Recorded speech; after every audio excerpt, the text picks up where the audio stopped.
I can't tell you how much I almost spit out my frickin' water there as soon as that started, because I didn't know that was coming.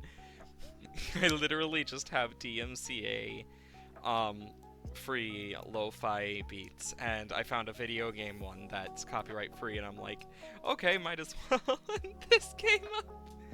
But I hope you're all having a wonderful Saturday. But yeah, I hope everyone is well on this Saturday. Hello there, Tabs the Bat. I hope you're well. Let's do a bit of art today. Making sure everything is... Yeah, I'm still on the paint stuff. I forgot about that. Because I was painting the other day. I forgot about that. I also have been doing a bit of calligraphy in my spare time. Which... I think that says enough about... just in general. A little bit of calligraphy is nice to warm up the day. But I use red. And I need the Dunce watercolor. But I hope everyone's well today. I decided to save this image so that as a little copy thing, so I can kind of start off with something to start the stream off in a little bit of teaching way. Because I thought, might as well do a little bit of teaching during the stream. So something cool about fox anatomy, and just drawing in general, is just trying to find that line. Like, where does the action come from? Because the action line is a very important part. So, like, you get the tail to the head. Like, that's kind of the base action line. But then you got, like, the legs, which connect, and then you got these, which connect. Trying to find these action lines for different parts of the body can be useful, but that main action line is really important. I know this is kind of like going into classwork. Surprise! Welcome to school! But something that a lot of people might like knowing is if you do a trapezoid,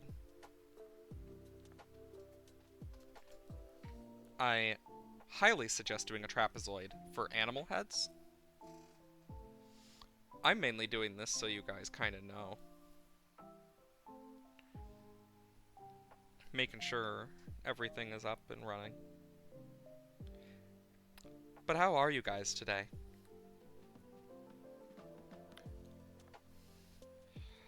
I hope you're well. Teacher, will this be on the test? Joke. Yes, this will be on the test. Nah, when it comes to art, especially with my art classes, when I was in high school, we didn't do tests the normal way. Our tests were actually like critiques on what we could improve. So it was actually really nice. But something that is also good to know is try and separate the body into basic shapes. With just in general, like, the main body is usually an oval for an animal like this. But let's say you're trying to get, like, the chest, etc. What I suggest is a triangle, except... Well, technically it's more of a trapezoid, except one side is more curved here. But what you can also do is, like, curve it on two sides. Because the base shape of, like, a fox, for example, that's why I'm using a fox. You'll notice that a lot of the base shapes are really simple. Like circles and similar. And finding these points and where they connect, because like this is connecting here specifically. They connect to the same part. For example, the ears are just triangles. For the back legs, just remembering that they're two circles at different lengths, with circles kind of where they bend, is what I usually do. When I'm doing stuff, I always put stuff where the things bend. But just remembering like some of these basic shapes when you can like take this down and then like for this part it's just a square in a form. And for the tail you can literally just put a diamond. The necks are usually rectangular. And for the legs and feet, they're usually just cylinders. Kind of remembering some of this stuff will actually save you a lot of time in art and a lot of effort. Just in general, because with this fox, for example, you can take away the background drawing and you can kind of see like the basic shape naturally, and you can go from there and be like, okay, so without it, the other ear goes here, nose goes here, and of course, like everything kind of dips there in the middle. Just remembering these types of things can really help in art. Just thought I'd mention it. But, one thing I've always wanted to teach that I've always found to be a really good practice for just art in general, and it is the circle. It's called the sphere test. The best way to do it is to get something circular, and just draw like a sphere like this with pencil, and from there just grab a small pencil or something and just kind of shade a bit. So kind of similar to this. And something that is important to note is when, like, we'll make the light coming from here.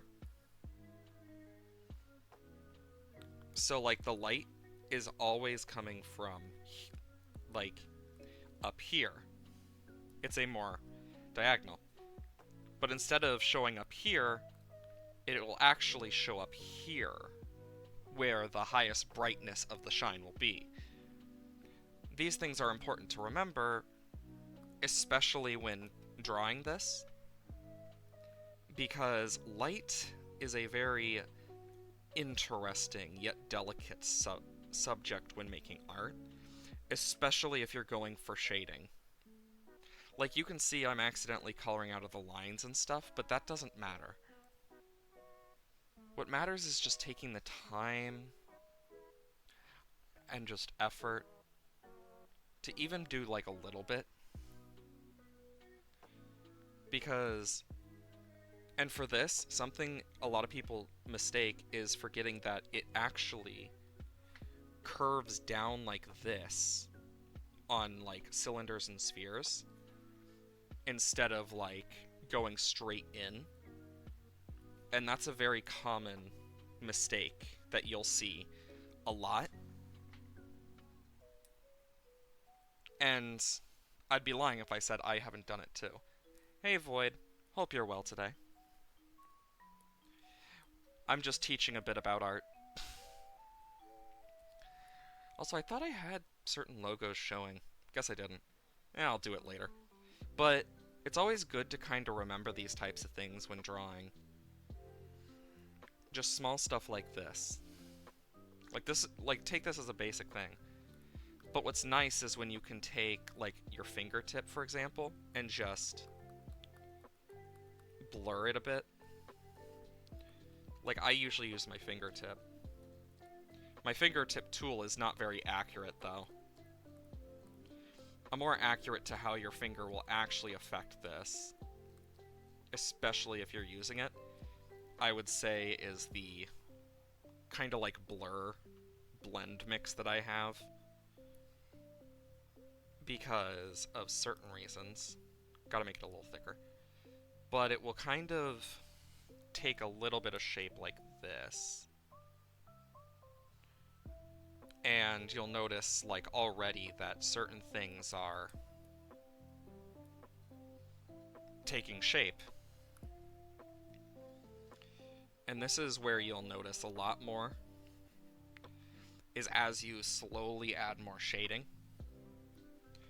My art teacher always taught me about this one specifically because it is a very good warm-up to have some days, because you're basically warming up your shading and your just shape knowledge in general. Because most things can be quantified into a form of polygon, but spheres are usually replacements for the polygons the most. Fun fact. That's why spheres are so important, and why you see so many people do spheres as heads, is because they are a very common replacement, especially in art. And you'll kind of notice now, like, just already, it's coming together in a different way than when we started. And of course, the darkest part is always going to be this lower area here. So kind of remember that when drawing. Like, you can even draw along with me if you so choose. I'm mainly using the beginning of the stream to kind of show off this, so that I'm warmed up and everyone else is warmed up. Because today, I'm going to be drawing quite a bit. And just a little bit there.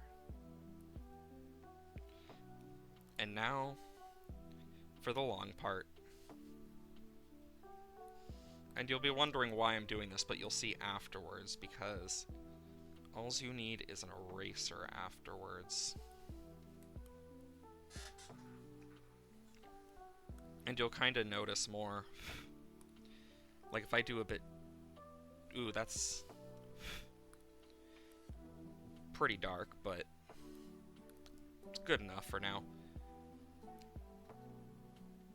And you'll notice the kind of cloudy effect, but that's going to happen when you use your finger in general, especially, like, normally. Like, kind of showing this off for everyone in the wider range, because I feel like art shouldn't be just for one or two people. It shouldn't be something that we forget. It's something that everyone should enjoy. Hey, 21. Welcome to the stream. Welcome to basically art class right now, where I'm basically teaching just basic art stuff that's very useful. Just kind of remember, but as I was saying, just remember these types of steps when you're drawing, especially. And you'd be surprised at how much it helps with not just normal art, but digital art as well.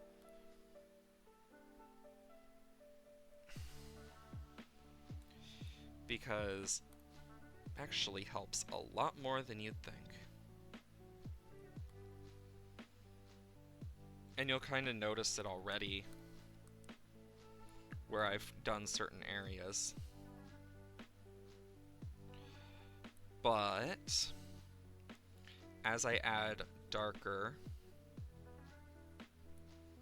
and darker, because this is one of the things about art, is sometimes you just gotta do layers upon layers of shading. I bought a cute sticker from school I go to. Nice! Everyone loves cute stickers.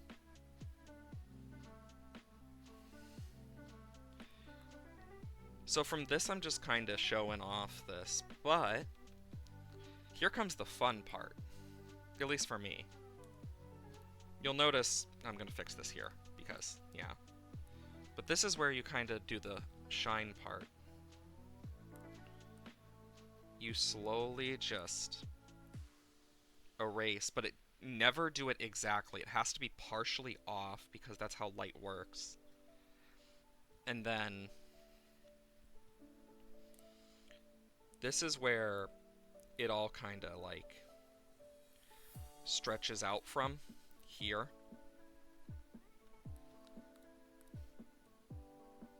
And I'll show you how this works. But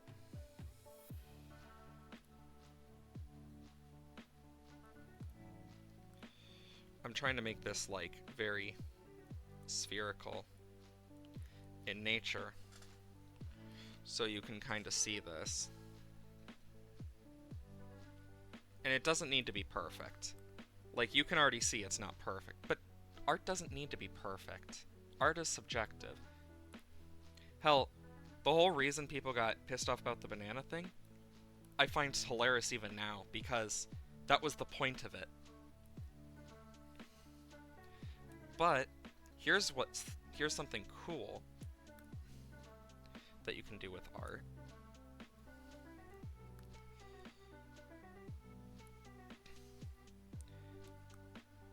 Because there's always that line near the bottom that is always a bit lighter.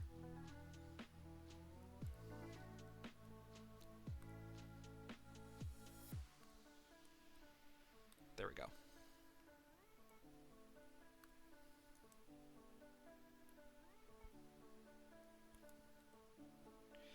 And you'll notice it, especially when I zoom out, that yeah, looks more three-dimensional.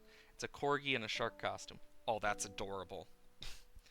But yeah, you can kind of see now, like, sometimes just those small little bits can make a huge difference. And that's why it's important to kind of remember some of the basics. Like, for example, when making a cube, a lot of people assume you gotta keep it even like this. Well, not exactly like that. But like, for example, let me take a thing just so I can show the exacts. A lot of people think it needs to be like this.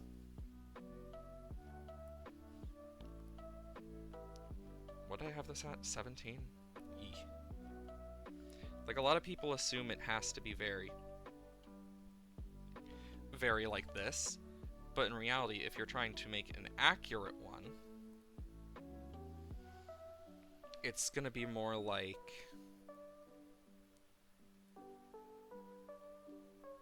this, where it's not perfectly square and it actually goes up, similar to a book, for example.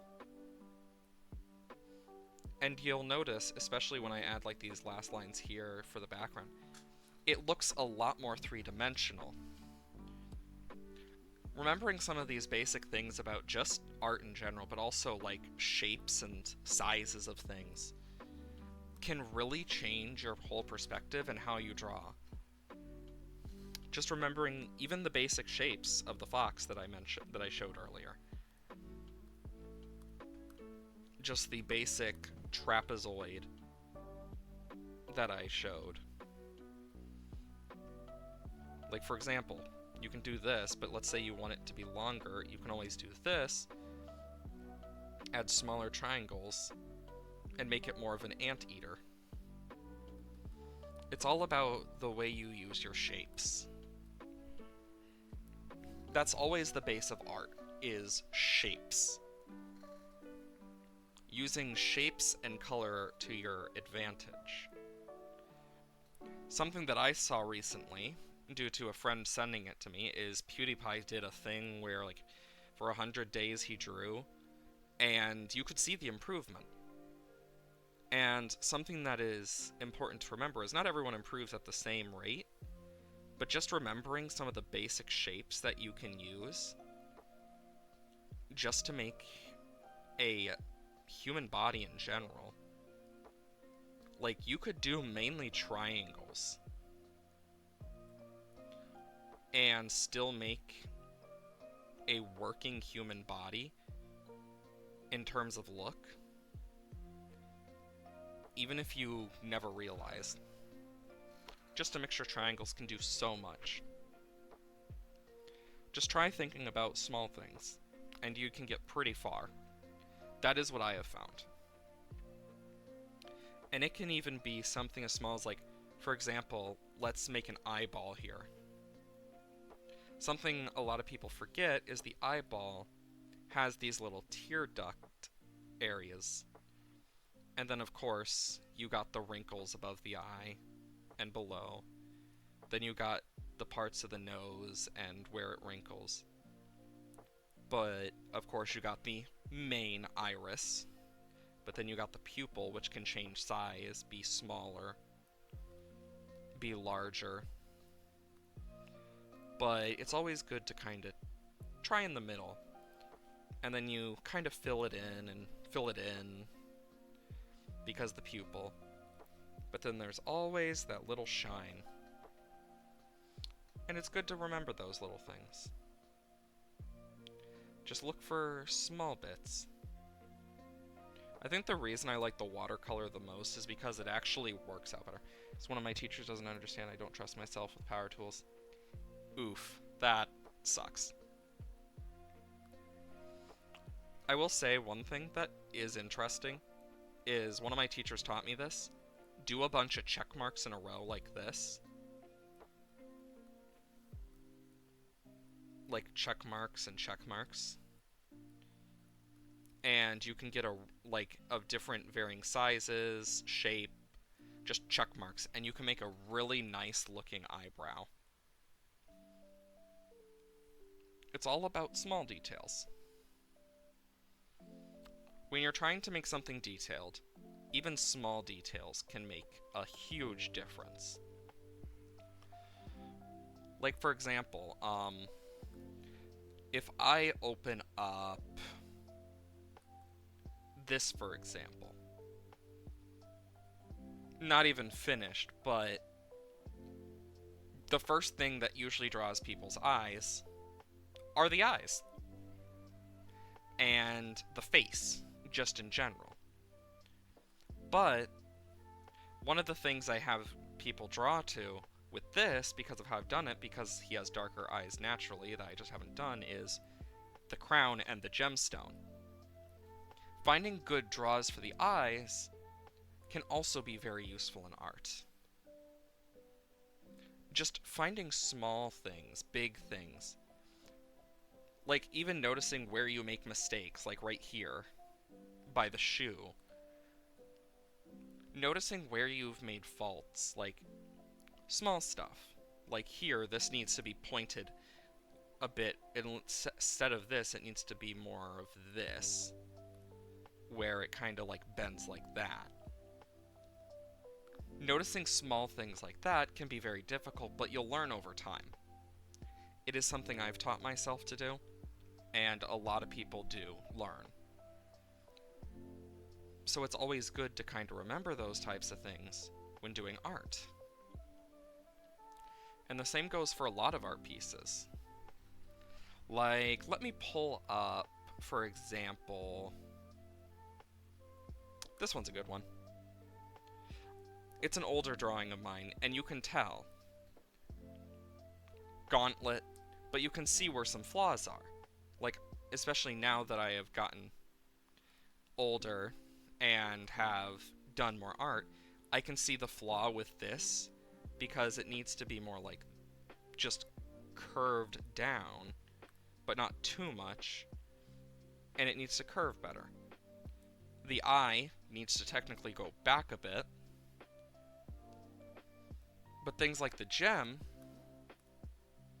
like this, the effect here needs to fade a bit more. Or, for example, you can see here where I forgot to add the thumb area. Or where certain shading cuts in a weird way. Over time, you do learn to get better at things. Like, this is an older piece of mine, like a really older piece of mine. Versus, let's take something newer. One that I spent a long time on. Iris, my Newt character. You can see I spent a long time on the dots because Alpine Newt, but you can already see some of the differences in certain things. Like with the gem, it's a lot more faded, you can see the shine. But like if you look closely, you can even tell that I went for the exact eye of an actual Newt. But like for a ref sheet, you can tell there's not as much shading because it's a ref sheet. And as an artist, I know very well. Like, looking at those types of things, small, big, etc., where you've improved, can be some of the most important thing. Because they can be very, very difficult. Like, for example, what's another one that's really good? To kind of show off. Don't have permission from that person, so I won't show it. Yeah, it's one of those things where I don't want to show things I don't have permission from the actual people who commission me, even though it's my art. But, like for example, this. Looking for little bits in the pose, you can already see way better than this, but also lacking in certain areas compared to this. Like, this here should have been pushed in a bit more, and I should have done a little bit more shading to kind of fade that better. Like, you can definitely see this as a more action-based scene with a very painted background, and you can see where certain areas need to be shaded better. But certain areas also are a lot better, like the sword. You can see how I kind of use the opacity to my advantage. Small things like that can be very important because, like here, something that I still work on because I'm not perfect is I should have made the nose a little bit more pointed out in bigger in little areas. And like right here, the neck should have been a little more back. Like you can see a bit of like the scale texture and stuff. And you can see where certain things overlap. And most people wouldn't notice that. The only reason a lot of people notice things, like look at this, you can see where I have little mistakes that I didn't get fully fixed, that I kind of left, that I realize now, like where I didn't fully fix it. An artist will always notice their biggest flaws. They will always look at the worst parts of their piece. And it's the same for everyone, whether we like it or not. Hey Shitspie, welcome to the stream. I'm doing well. I'm just kind of teaching a little bit of art right now while I have the chance. But like, even here, I can see like little pixels that are off, or here where there's a pixel off. Like, things like that, an artist notices. Specifically if it's your own art. Like, I see a pixel there that shouldn't be there. Like, I can look at all my own art of differing calibers at different stages, and I notice my mistakes. And it is the same for everyone. Like, when it comes to your art, you will always see the worst parts of it. And when you aren't looking at the worst parts of it, like let's say you're just some random person, you see this, like this looks good to a lot of people, but as an artist I notice flaws, like I could have done the metal parts here better and the fire effect. I went overboard on this.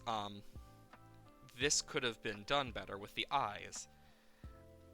Like, the horns are a bit off and should have been closer down to here, where they do their thing. Like, small stuff like that. And the only reason I'm not showing other people's sonas is because I don't want to. That's why I just don't look at my art. Joke. I mean, fair. But, like, I look back at it and I notice the mistakes, but that's okay to notice those. I'm not saving these because, yeah. But noticing small things and big things in your artwork is extremely important. There are some I cannot show on stream due to being not safe for work and Twitch guidelines that are more in this span, but like, I've always had a fascination with drawing swords, for example. And I've always wanted to get them right, but like, here's a really old drawing from me. You can see that the snoot looks pretty bad. The horn does not look right. And I remember why I drew it like this. I was obsessed with a specific show at the time. The legs are too thick at the time for me. You can see where I put things too thick. Like, small things like that you notice as you, like, are finding your style. Like, and that's one of the biggest things to remember. It's not going to be perfect. And you will always, like, you will always notice those small mistakes you make, whether you like it or not. But it doesn't make your art any less amazing. And you'll find your ways to draw and stylize. Like, for example, I want to make an emote because I'm getting close to affiliate. Just swooped in Shadowrun to say, hi, I'll get back to undisclosed amount of time. Okay. Though you did miss at the start of stream when Megalovania started playing out of nowhere. But, like, for example, one of the most important things as an artist, too, that a lot of people forget is sometimes you just need a reference. Like, let me just post this. It's a reference. It's a fake PNG reference, but it's a reference. Reference images can be very important. Like, because for this one, I'm just being able to have a reference of any form can make a just a massive, massive difference. And being able to put those kind of references to work, to kind of see the different stylization versus how certain things look, and then, like, if I pull up, for example, my ref sheet, don't want to pull up that one, I want to pull up this one, which I still need to update, because I want to fix some things on this. But you can kind of see, like, okay, so it's 3 fingers instead of 4. So I can look up, for example, the thumbs up and find something like, I didn't even have to look up 3-fingered because, boom, as soon as I turn this off, there's one right there. And sometimes that's all you gotta do, is just look. And you would be surprised at how much you can find on the internet alone as references. Like, and this is something I've noticed, is notice how most emojis don't have the hands? Like, they only have the hands? That's something that's important to remember. I like how we have Lo-Fi Pokemon Center. But as you can see with these, in general, they all have the thing in common of they don't show that part of the arm. So let's say I were to do something like with my Sona. Oh yeah. I put, like, my circle here. It would be kind of... because this is going to be like an emote. So, for example, you got the head here, which I will do, like, oh wow. But then you also got the thumbs up, and other things. But for me, I want to add something that you don't always see. And that's okay. Because sometimes you can do what you want, because that addition can make all the difference, especially for personalization.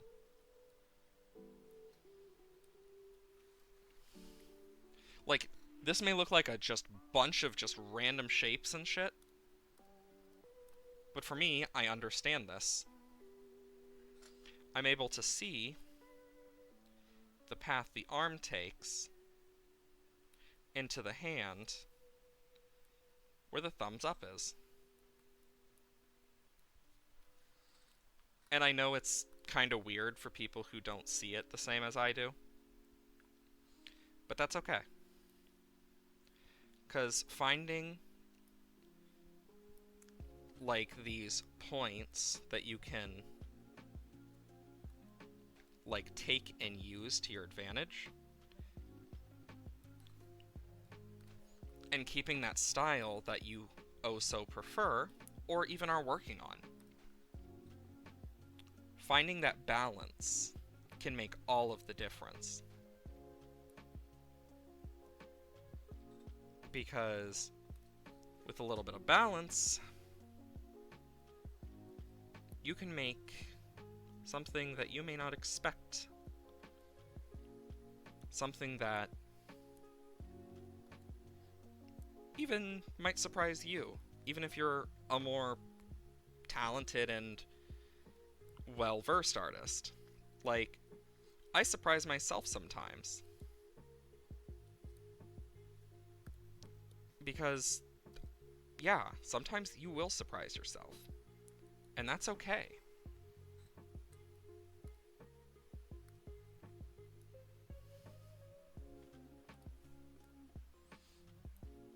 And just remembering some of those basic things of, like, eyeballs and, like, things like that.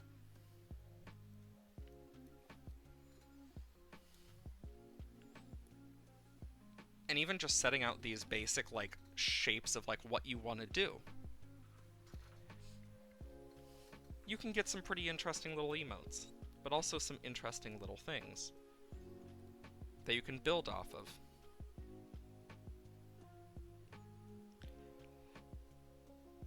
Like, adding the wink is just a small thing that I kinda came up with. For myself, like... And it's good to remember those types of things. But also remembering other things, like... I know one thing that's very important.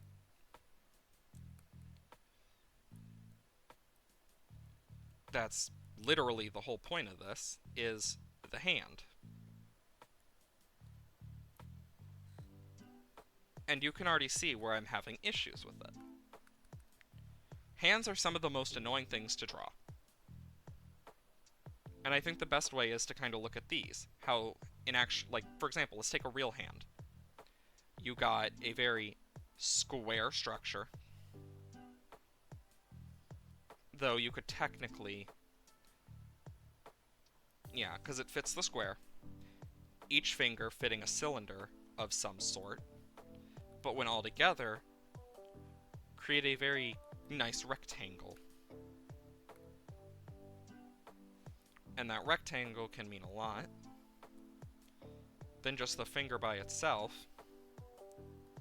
you can kind of see where a trapezoid fits perfectly, but then also cylinders, as well as circles. Small things like that, and you'll notice just small parts, adding little things here and there, completely changes it. Add like a triangle, got a pretty nice looking hand. It's all about looking at those small bits. Trying to find where certain things might look better than others. Because, in all reality, we may not always see it, but there is a lot of good and cool stuff there. And sometimes you just gotta do it separate. And just add it on.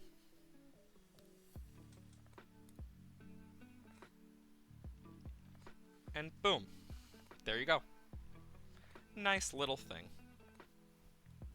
Or I can turn down the other stuff and you can see it. And yeah, it's not perfect. But it's only the starting process. And after all, with only the start, you can only go up. And yeah, it won't look perfect through the entire thing, but that's okay. Because it doesn't need to be perfect.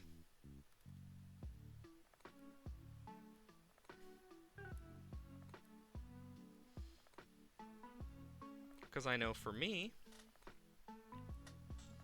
I'm not perfect, and I enjoy my drawing,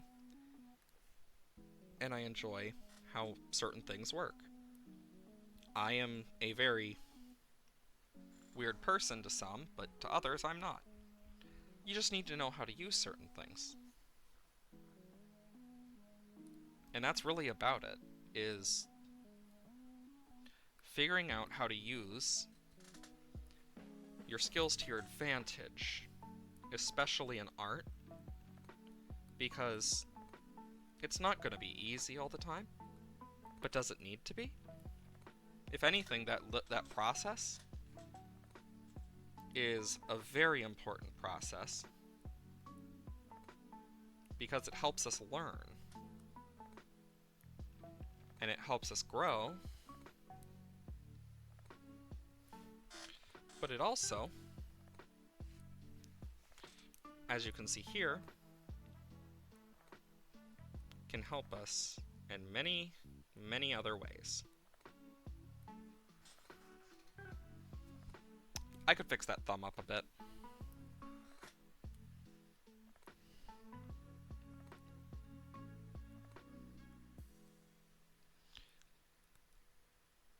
Because I kind of want it to do that. Meaning that it's going to have to kind of like... And then you got the claw. And I'm going to have to move it down a bit. And I'm going to have to move this just a bit.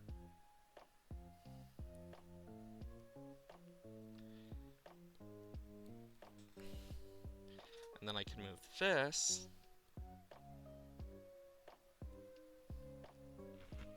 to like here, for example.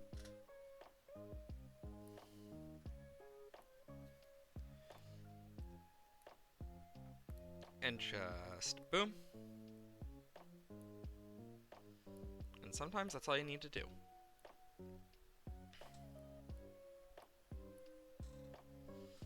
And I know that it's not perfect, but I can always fix things.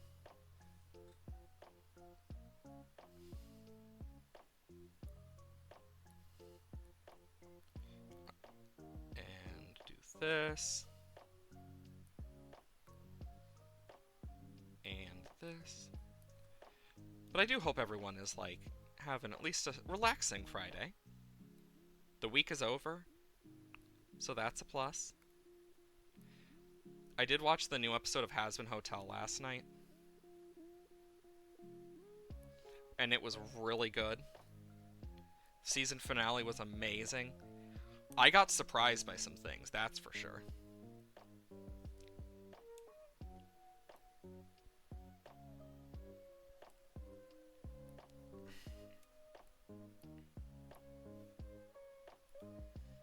And honestly, it was nice to be surprised.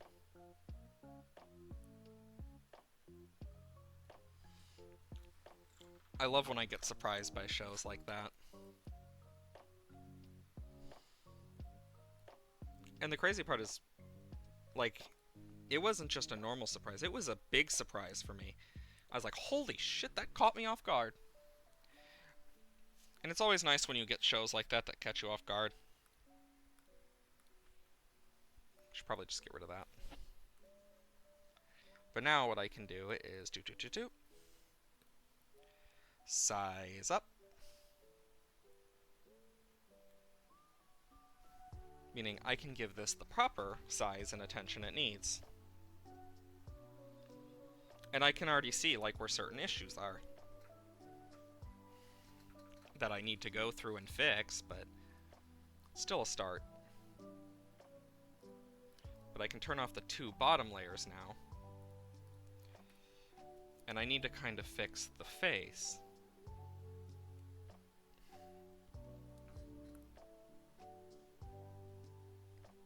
and I'm debating something.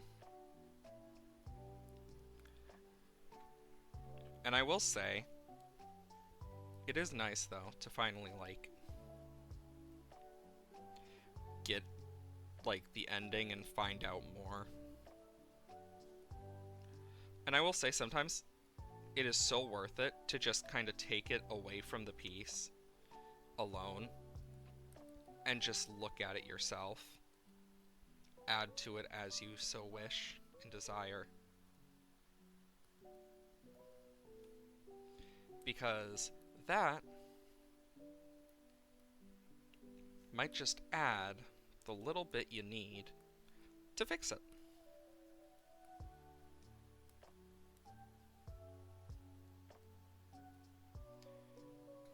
And I know for me, I think that's what did.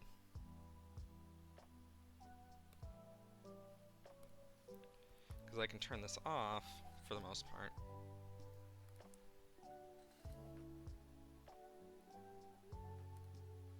And I think what I'm going to do is, because I have my cartoony style,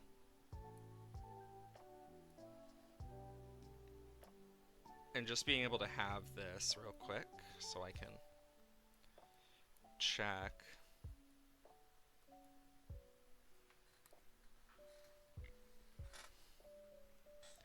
But I can see, like, okay, this needs to be lowered. But also, like, this is too big, etc. So if I'm going to, like, keep it like this, I'm going to need to just size up the rest of this. And sometimes that's what you gotta do. And that's okay. Sizing things up isn't always a bad thing. But also, sometimes you just need to do some fixing.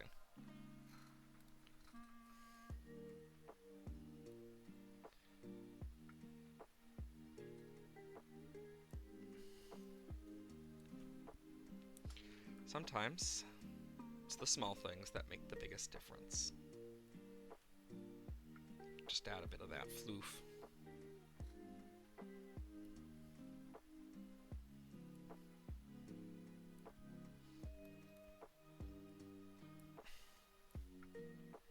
Because sometimes that's all you need. A bit of floof. And to remember that, yeah, sometimes that's all you need. Small things. Where sometimes there's going to be cuts off.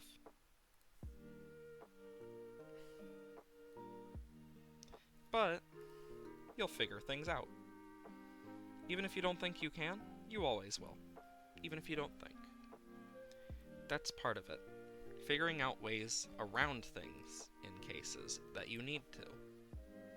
Art is a very different type of subject. It's not one way, it's not very back and forth, it's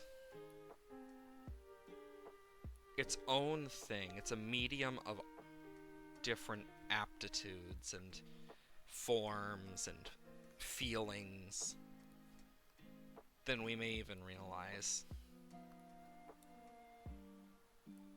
And that's what kind of makes it it.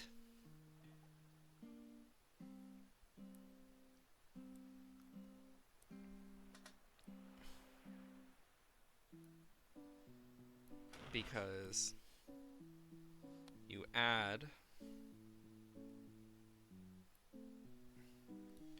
these things and these feelings into your artwork. Even if you don't realize it, you add these feelings, you add these thoughts, these emotional connections you have to things. They will follow you into your art. Whether you like it or not, emotion is part of art.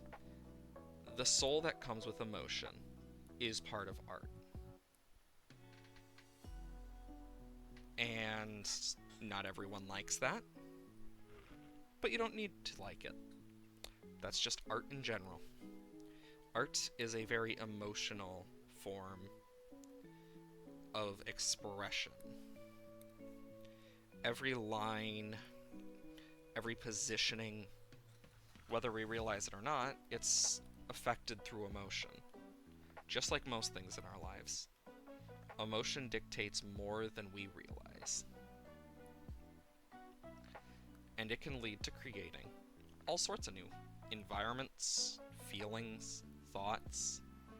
Imagine putting emotions into art, can't relate. I mean, like, I put emotions into a lot of my art, some of which are a bit too morbid. But, like, for example, one thing that I spent a long time dealing with was grief after my grandmother's passing. And, like, I did all sorts of weird art of just how I felt trapped in this constant cycle.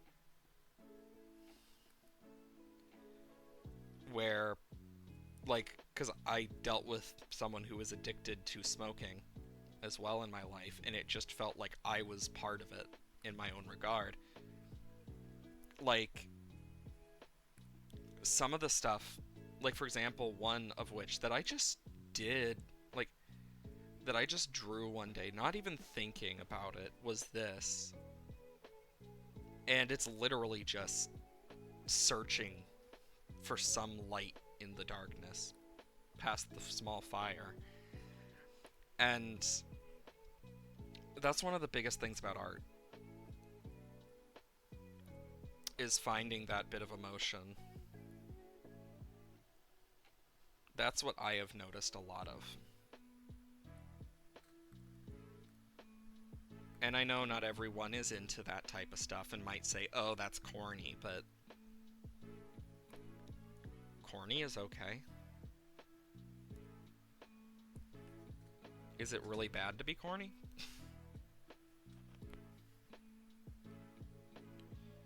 And I know, like, for this, right now, I'm just trying to make it cute, but also very, like, cartoony. That's just my style. And, like, you can see that in all the things I do. I have a very cartoony-esque style, very sharp cartoon. Because that's just my type of style. Everyone will gain their own style over time. But honestly, it's worth it to learn, to feel, to try art of different forms.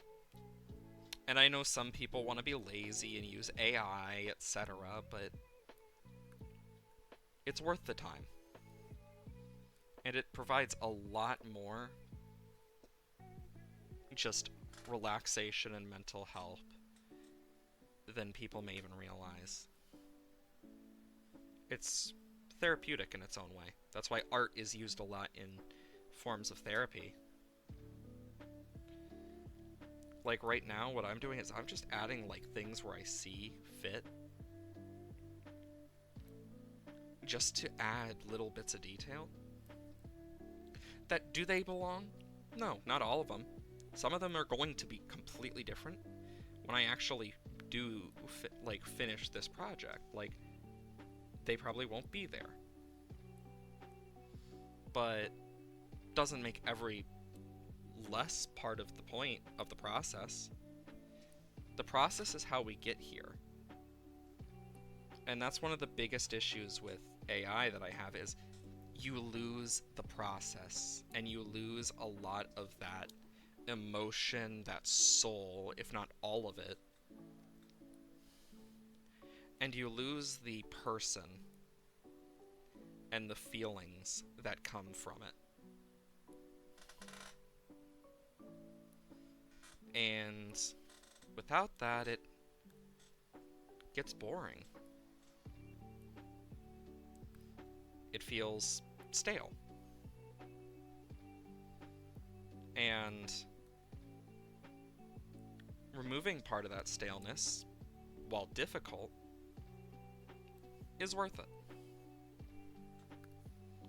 Because learning art is so difficult at times. I won't lie, it can be difficult. But in all reality, even if it's some sort of scribble, it's not about the end result that makes it art. It's about the process. That's why the banana exists. That's why the process of art is an art form in its own, similar to dumping sand or just trying new things. Stuff like that. It changes and it adds and it grows and it feels it. And you can feel that even in artworks nowadays, where there is so much more emotion in the artwork than we realize. I know my art streams aren't the most popular. I know that Dicey Dungeons is the most popular. I know what streams aren't popular on my channel. And I know which ones are. But the art ones are always nice to me, because I get to talk my feelings about art and the emotions that I have behind it. No one is perfect, and neither is art. Expecting perfection is expecting the unachievable.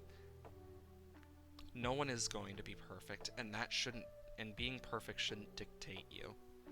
Being the better version of you, using these different forms of yourself, should be what changes you, what dictates how you feel. It's not about the yes or the no, not about the why or why nots. It's about the process. It's about the stuff that comes from the process and the leagues and leagues of emotion that come with it.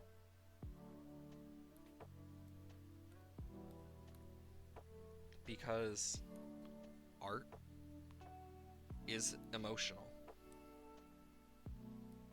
And that's okay.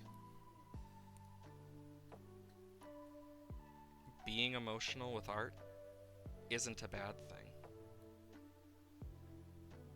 If anything, it's better to be emotional with art because you don't lose out on as much. You have more with that emotion. More feeling, thoughts. Putting your heart into your artwork has always been something that has been important in art, in music, in so many different environments for years. And yet, using AI, especially recently for an example, we've already seen how much it takes away and how much we end up losing on that. I'm actually going to make this just a little bit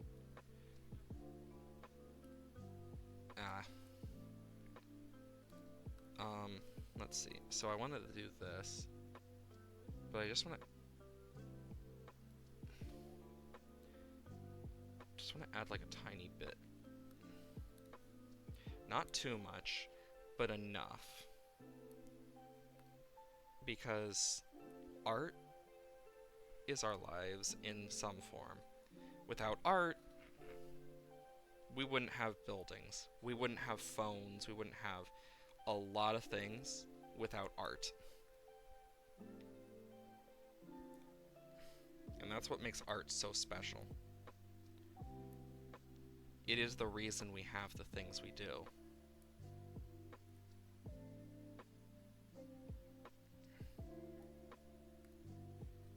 And without it, I don't know where we would be. But we wouldn't be here. And yeah, I know there's people who will defend AI with all their heart, and I don't agree with them. I know it's ruined enough artists' lives, people who work, etc., when it should be focused on things that are more pressing, not stealing stuff from artists. It should be focused more on other things, like healthcare, or finding ways to make certain jobs easier for people, not taking them. That's what it really should be, at least to me.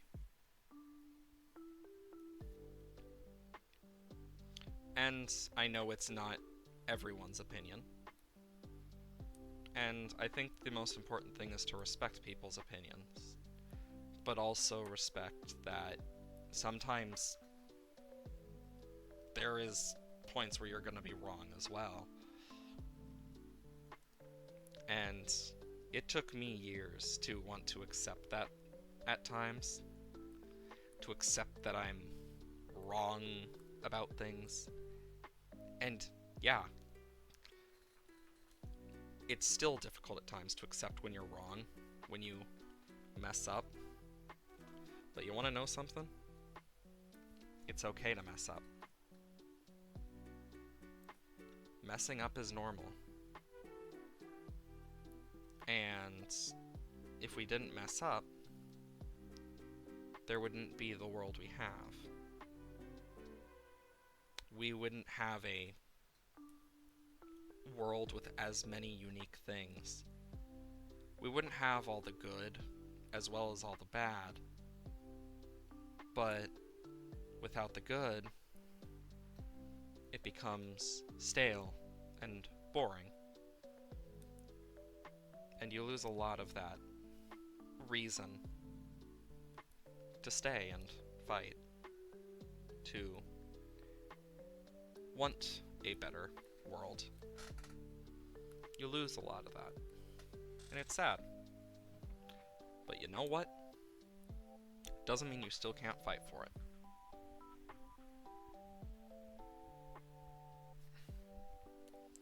I've spent years of my life doing art, fighting for my fair share of just ability by spending years of my life dedicated to it because I love it, because of the love I have for art and the emotion I have behind it.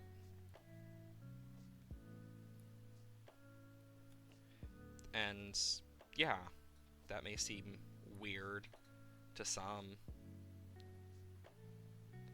but to me, that's okay. Because no matter what, I am glad I spent that time. Because the art is what truly makes me happy. Being able to do things like film, art, theater, all of that stuff, it got me to think a lot. And I mean a lot. And there was one thing I do know I learned, and it is, no matter what we think, what we feel, art is always going to be here. But if we want to still keep it without people taking it away, or taking away what makes art art, you gotta fight for it. Because some people don't want to go through all the process. Some people rather not take the time to struggle through and learn. When in reality you should. Because it's the process that matters, not the end result. And you can see that in a lot of storytelling shows and movies. You can tell when they are doing it out of their own care, their own feelings, versus when it's just a simple, oh wow, cool, wow, type thing. You can tell. And yeah, it sucks. Also, I realized I've been doing this all on the same fucking layer. God damn it.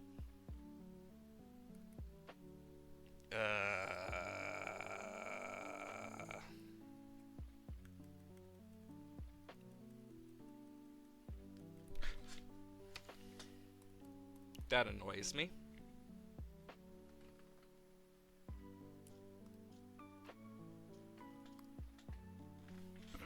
The fact that I've been doing this all on the same layer really annoys me because I just realized, I'm like, god dang it, that was wasted. Okay, back to doing it on a new layer. But, as I was saying, it's always good to take the time to learn a new skill. Art is one of those I highly suggest. And I don't know everything that shows up. I don't know everything that is to come. Oof, the pain of digital artists knows. Oh yeah.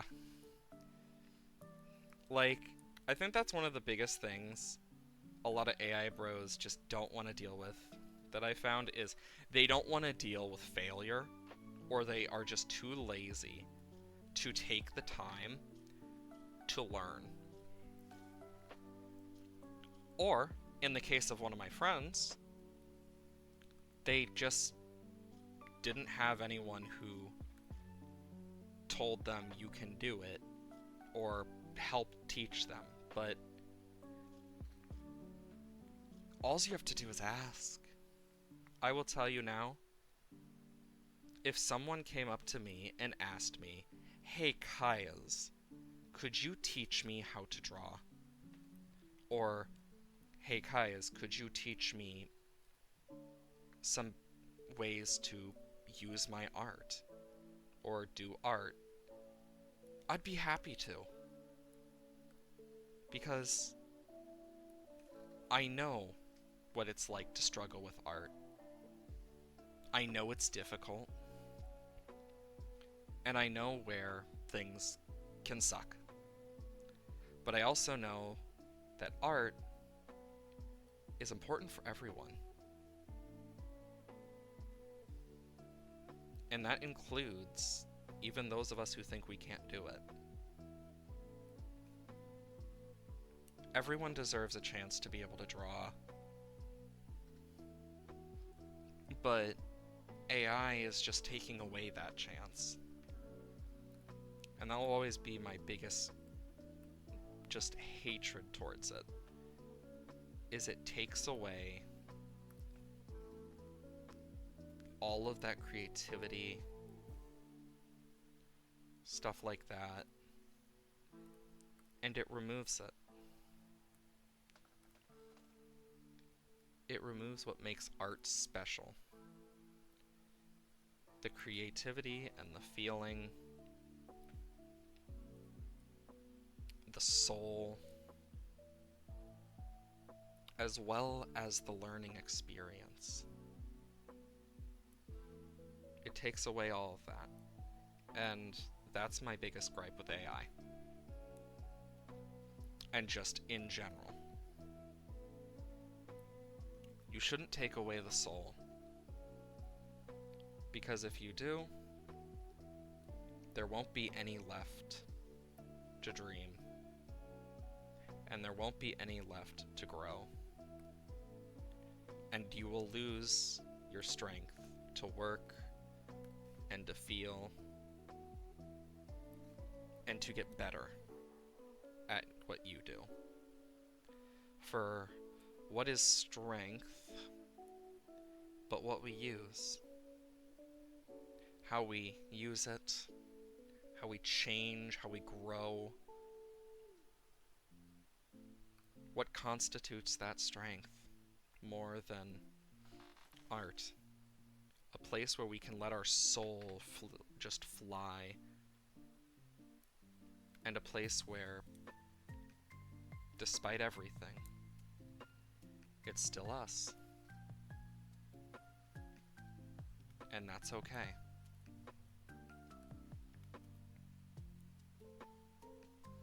It's okay to be yourself. And art allows that. It allows you freedom.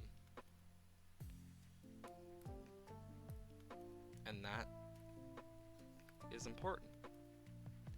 And it may feel claustrophobic or choking at first, but in all reality, for art, you don't need to think or feel,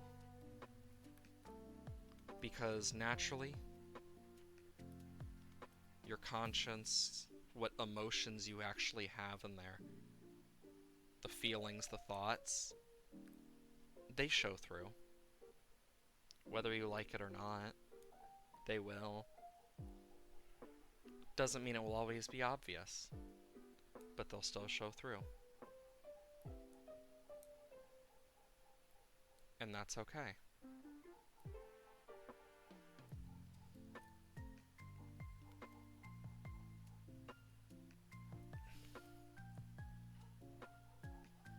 Because art is subjective and art is emotion. That is what art is. That's why some of the best shows have emotional moments, have you connect with the characters, especially animated ones.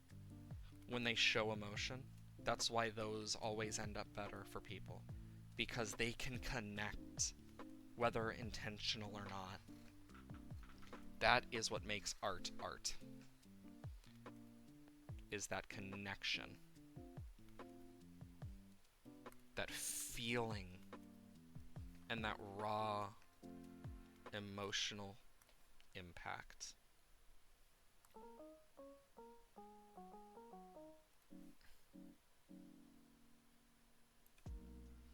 And that's okay.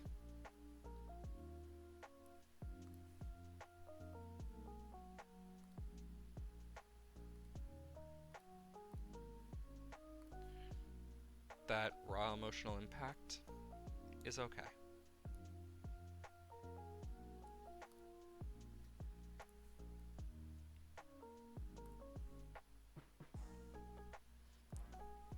And that is one of the many things about art that will always be important.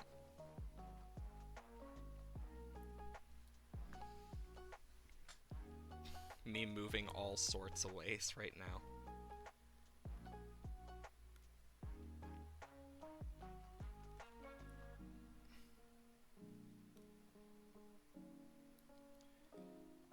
Because art is a very touchy subject for some. Because some don't... God dang it! I moved my damn thing on accident. Don't you love when you just make mistakes like that? But it also shows that, yeah, artists will make mistakes. No one's perfect. And that's okay.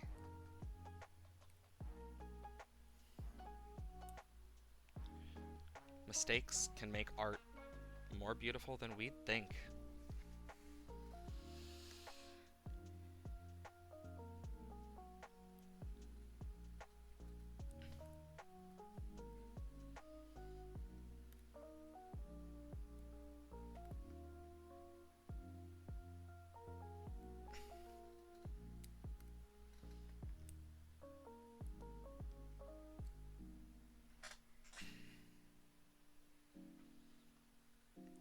Art is so fun. It's one of the things I always suggest for people when they are feeling down. And this is why.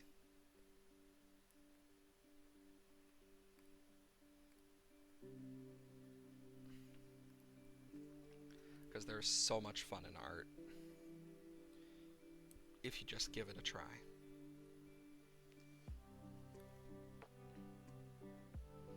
think that's something a lot of people need to try, in all honesty.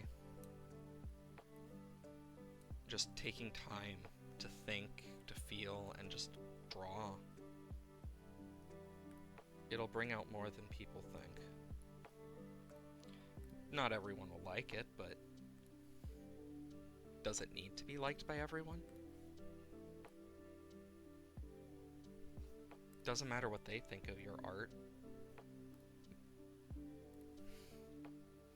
What matters is that you drew, that you painted, that you made a step for yourself. Positivity is one of the things I have always wanted to spread. Even now, I want positivity in this world. And it may be today, it may be tomorrow, it may be hundreds of years in the future. But if one thing is for certain, art never truly dies. And you shouldn't let it die. For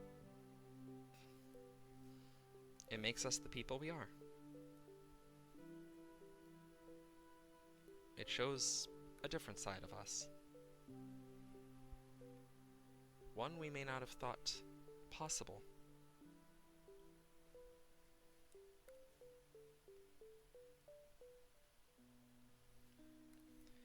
And, you know, that's okay.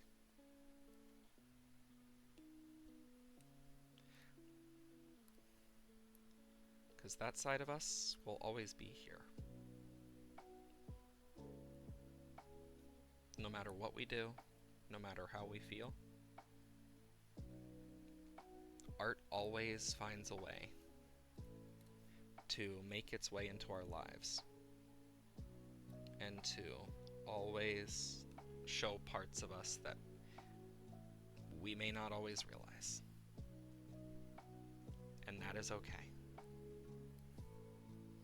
Because for every heart, every mind, every feeling, and every moment that is touched by art, a new memory is formed, and a new thought process, a new world can be born in our own minds and hearts. That is what art is. A form, a feeling, an emotion, or just something on a canvas. Art will always change, always grow, as long as we are part of it. For otherwise, what is left but some images on a page?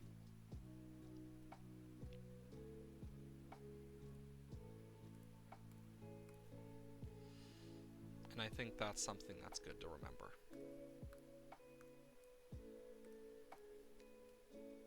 Like, for example, if I do this, how close is it? Yeah, you can already see how close it is to the actual color, if not the exact color. And here's where I am happy to say that I got this ability.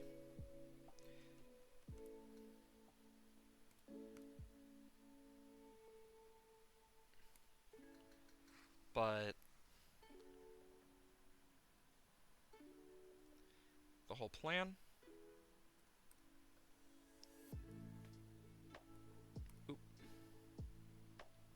is to take some black, go behind and in front,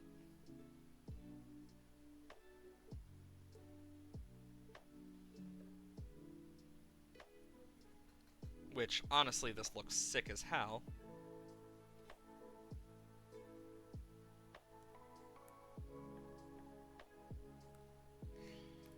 Ba ba ba ba ba ba ba.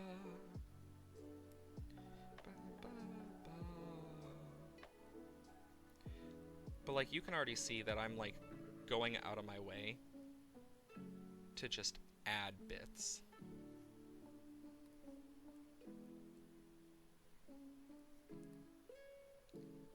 Because I care about what this looks like a lot. Because this is going to be something you'll be able to spam all over Twitch when I'm done with it, and when I get affiliate. At least that's the plan. And actually,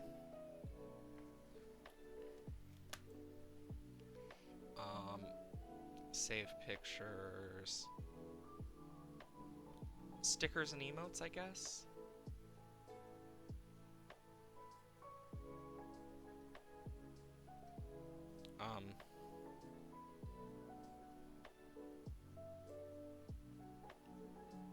So, new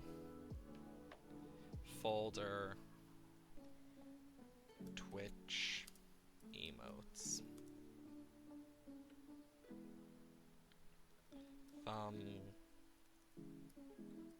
Up. Boom. Just give it a sec to save, and create everything new. There we go. But yeah, sometimes all you need to do, just a little bit of work.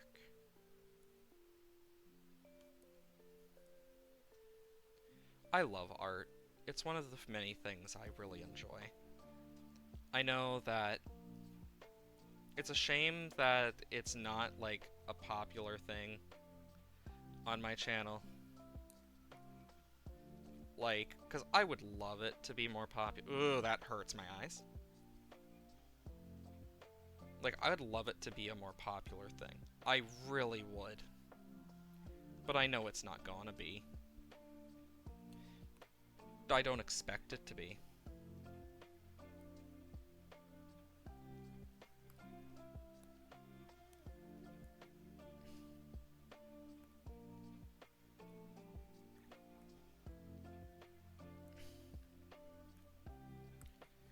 Now I can kind of see, like, where certain things need to be filled in.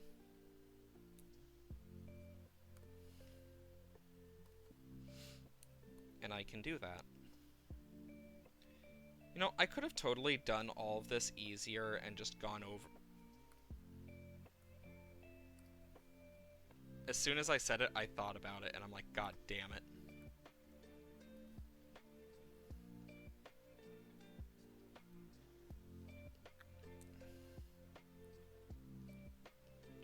Because I know very well that no matter what happens, I got ideas.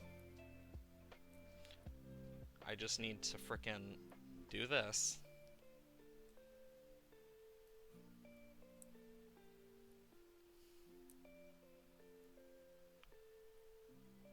Because I want it to look nicer than normal.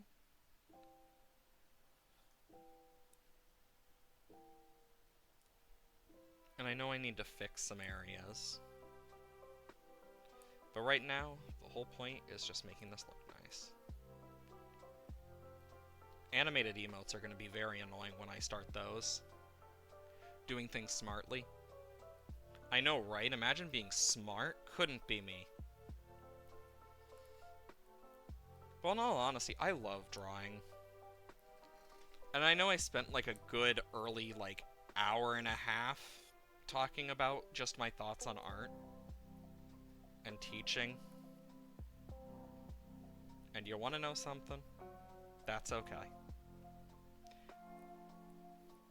I know that it's a shame these aren't like more popular streams, because I'd love to do more of them and stuff where people get to watch and learn. I really would. But I know that sometimes people just don't like certain things, and that's okay. Doesn't mean I'm gonna stop art. I mean, I don't stream all my art anyway, so. If anything, this is just choosing the next... This is me just drawing the next emote that I got, like the emote that I got planned. and using that to my advantage. I know that when I do get affiliate and unlock emotes, because I'm pretty close, literally it's just viewer numbers that I need, like viewers average specifically. Like as soon as I get that, I'm gonna be affiliate. That's the thing. I have everything but that marked down. And I know I can go to other people's servers, like, oh yeah, I could go into a streamer's self-promotion thing, but I'm not gonna do that. It just feels cheap. At least for me. Like, I'll do it in friends' Discord sometimes. Because they say, because I've been told to by them. And I'm like, okay, fine. Like, and I'll do that, but the fact that they're not friends and just random streamers, it just feels cheap. And especially since I didn't get permission from them specifically, is what really turns me off of it. Okay, yeah, this is just gonna be a long process, isn't it? Do we even know if this is gonna look good? Oh my god, it's not.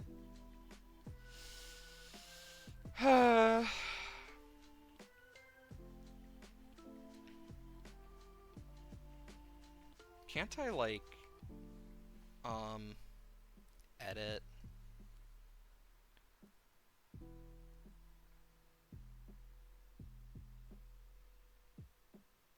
I fucking could have done that the whole time.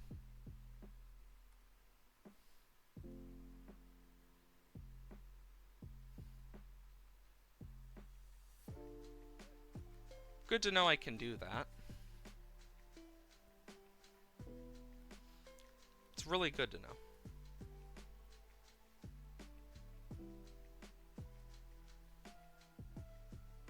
Yeah, I know. Dang it, it has to be one.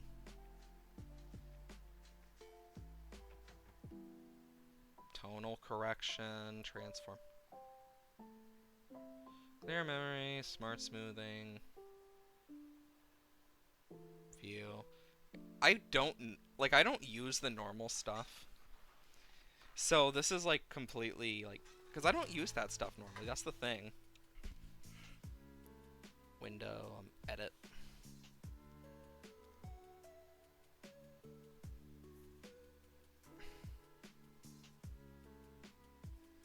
Like you can already see where it's doing certain things. And if I do, wait a minute, if I did this, oh my god.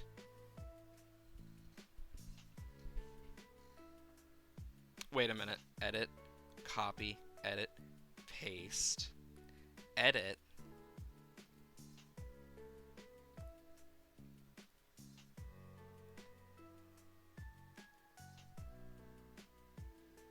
I did it.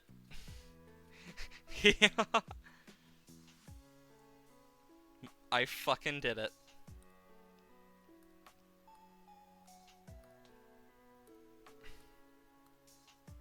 Meaning now I should be able to kind of like go under this and set a base. Yes! This looks so much better now. I figured it out. Something that I've never really taken the time to learn. For now, I'm gonna lock these as I kind of fill this with color. Because something I kind of see a lot on emotes in general is there's not a lot of shading, but there is some.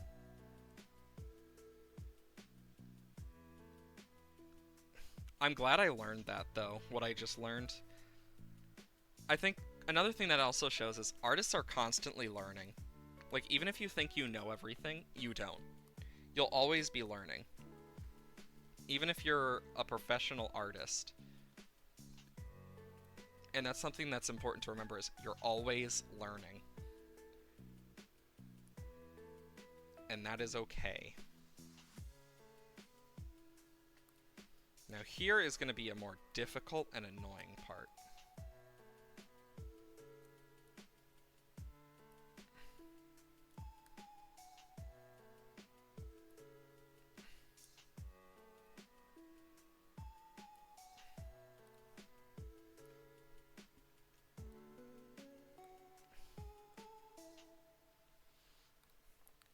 There we go. Because my Sona has a very specific thing.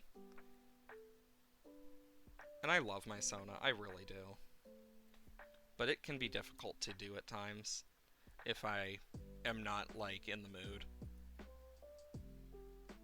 But there's a reason my Sona has the colors it does, and is designed the way it is. There's certain, like, personal reasons.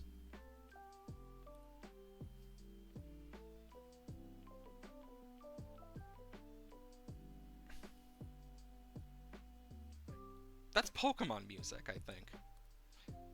Sorry, because I know this is, like, video game lo-fi. So I'm just, like, noticing small bits and like, wait a minute, I know where that's from! Speaking of Pokemon, I'm actually down to an extent. Would you like to hear which Pokemon I have left in my, form decks that I still need to get a truly complete form dex of what I can get right now? It's okay if you don't, but, it's up to you.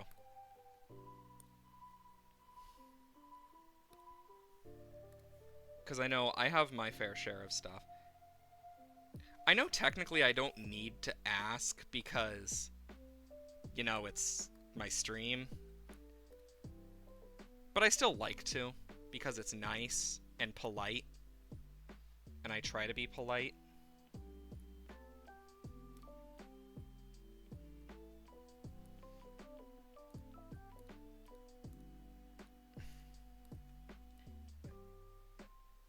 Because being polite is very nice. Honestly, I learned how to use some drawing app I use properly. Yeah, a lot of times I have found that I still am like, holy shit, I can do that? And I think that's just a thing that happens sometimes with a lot of people. They just notice it and are like, wait a moment.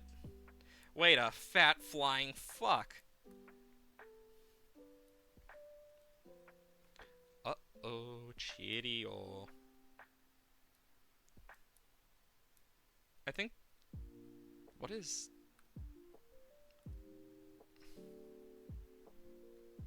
Ooh boy. One moment.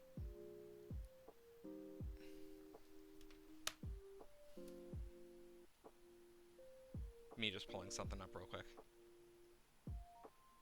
Okay. Yeah, I know, you see my mouse instead of my thing, because I'm not using my pen right now. I'm saving again to make sure, because I noticed something.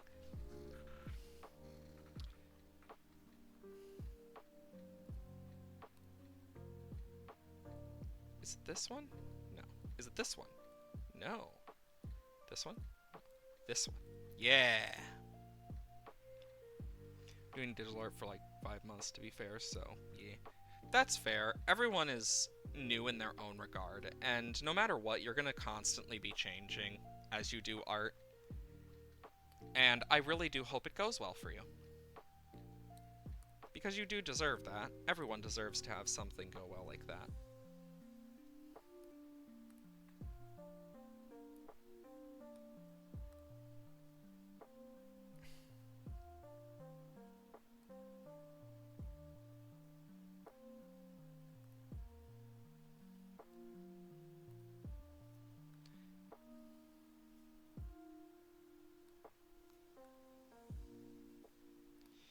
And edit. There we go. Now that I know how to do that, that's gonna help. Because now I can actually make this look a bit nicer. And I think what I'm gonna do about that is go into the orange and actually remove, okay, what the fuck?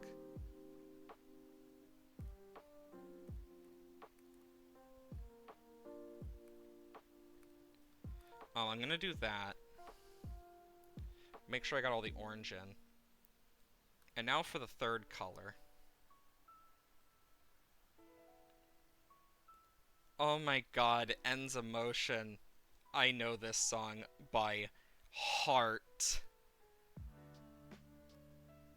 Um, for those who never played Black and White, I highly suggest it. Great games. But, oh, this song always makes me cry internally. It's one of those songs for me.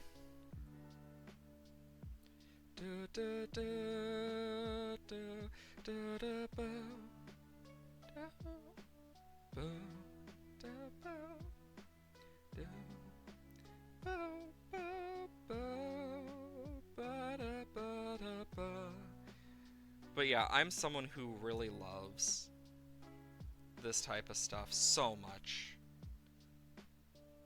Pokemon was my life as a kid. Pokemon and Zelda. I think one of the things that has blown me away as of recent, is they've actually remixed the Relic song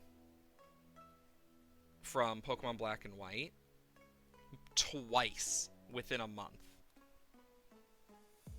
Which is insane.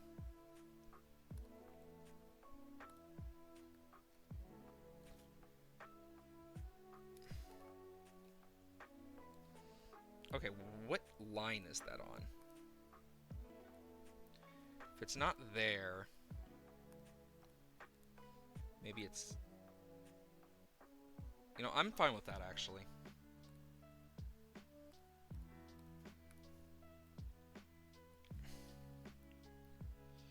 But, like, from my own experience, Pokemon has always been a big part of my childhood. And it's a big part of my adulthood now, because I've always loved Pokemon, and it just made enough of an impact, and it's the same with Zelda. There's just parts of those games that just hit. They hit me hard, they remind me of another time. One that I remember fondly. Fondly enough, at least.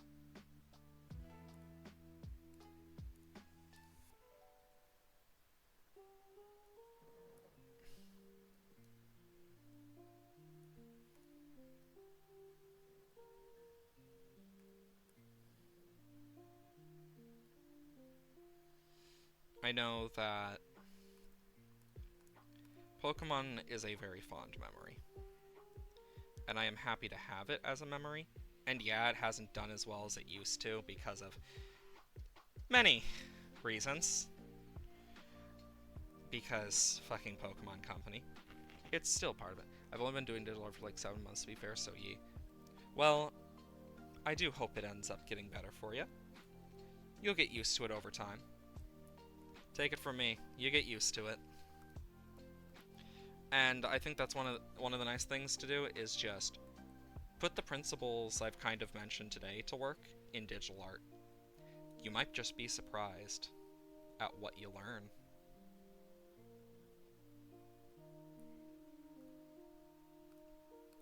Not a lot of people think about it. But you can learn a lot from just digital art in general.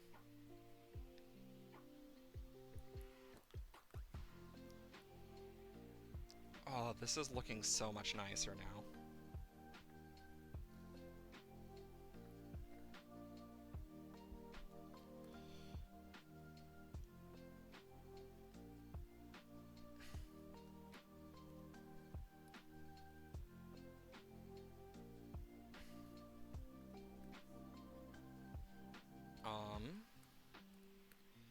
Then I want to kind of do a little of that. But you can kind of see like what I'm doing here and like how much work it can take. Art is fun though. It's something that I enjoy so much. It's a shame more people don't enjoy it. They really should. It's worth it. There we go. Can add little bits here and there. Did you know that someone every day, while they may deal with something crazy, there's always someone out there who deals with something they never thought they would ever see in their life. May sound weird, but it's a thing that can happen. And every day, someone deals with something like that, apparently.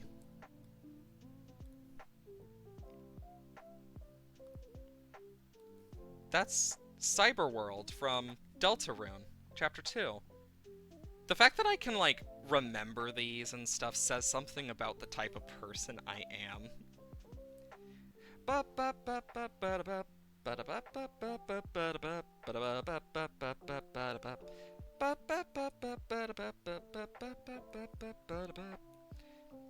the fact that I can remember that stuff. I love how you read the same message twice and say the same thing consistently. Joke. Yeah, I don't mean to all the time either. That's the sad part. I don't mean to. Like, I guess it kind of just proves my point of, like, I know what I stand for and what I'm for. No matter what happens, I'm still me. Kind of one of those types of situations. It's gonna be annoying to clean up.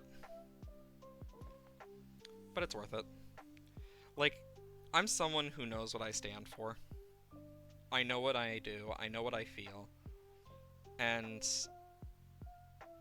I try to remain as neutral as I can, but there are certain things where I am not neutral because I know my place in it. I know how I feel about it. And I'm not gonna lie and say I'm not one way or another. That would just be false and rude. Be lying. And I want to be honest about my feelings and how I feel about certain subjects. Everyone deserves the truth in some form. And why not just wear my heart on my sleeve with my stream? Tell them the person I really am. Someone who cares about others, who cares about what happens to people, who wants to help, even if it's just take your mind off a few things for a while. Even if it's just to pop in and, like, listen to some chill tunes or listen to me be a dork. Whatever makes people happy, I'm okay with.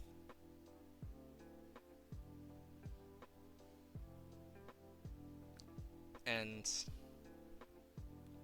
if anything, people can be annoyed or whatever they feel. I just know that I'm happy where I am, and I would not change that for the world. I enjoy being an entertainer.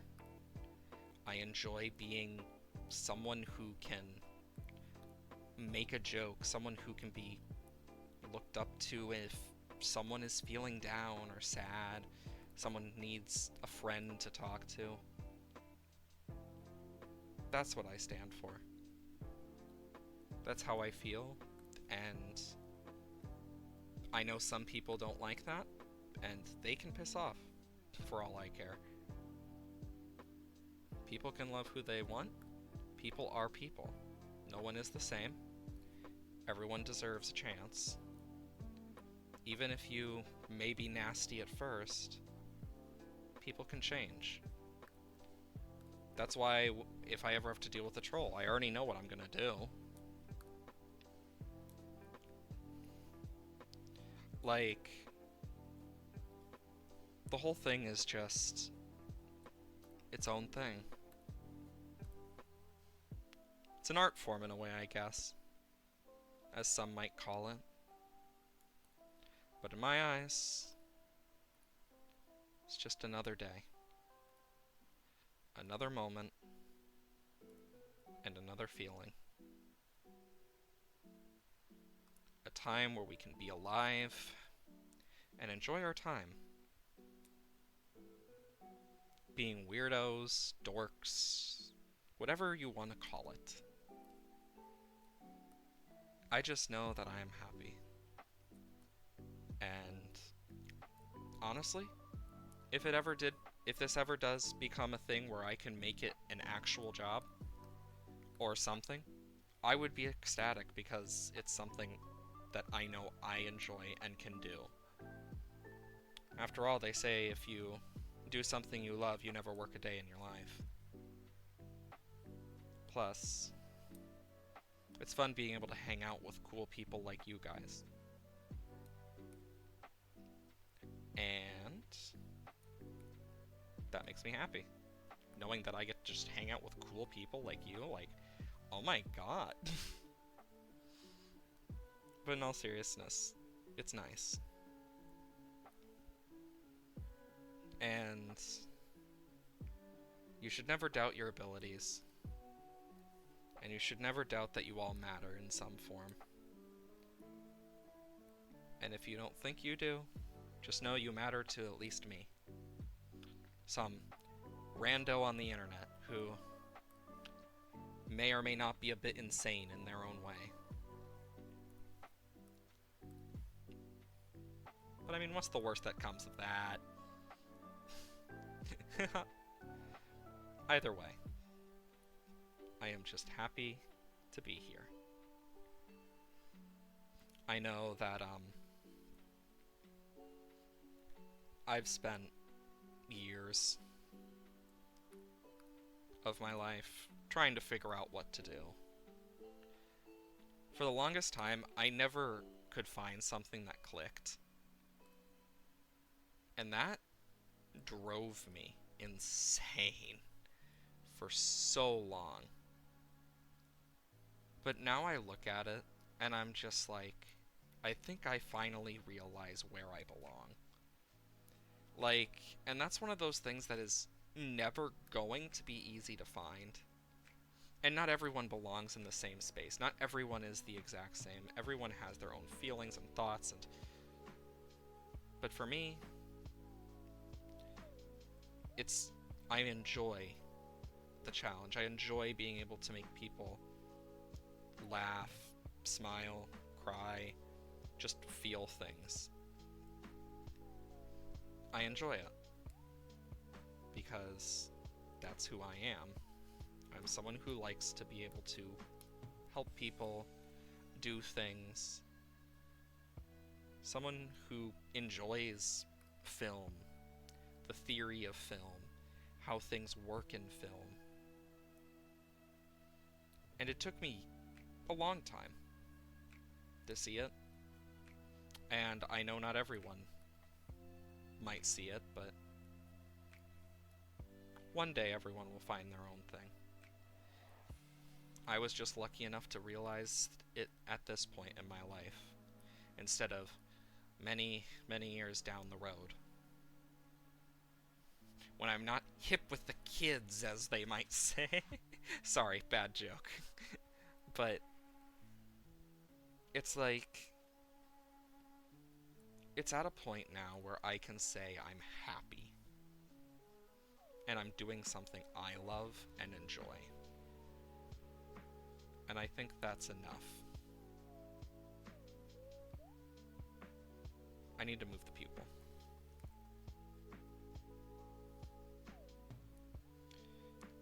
And I think that's an important thing, though. Knowing where you're happy and knowing where you feel content in life. Something I dealt with myself is people not believing in me. I've dealt with that for many years now. People not believing, people thinking you're not going to go far, etc. But you want to know something? I've proved a lot of them wrong. I've gotten here.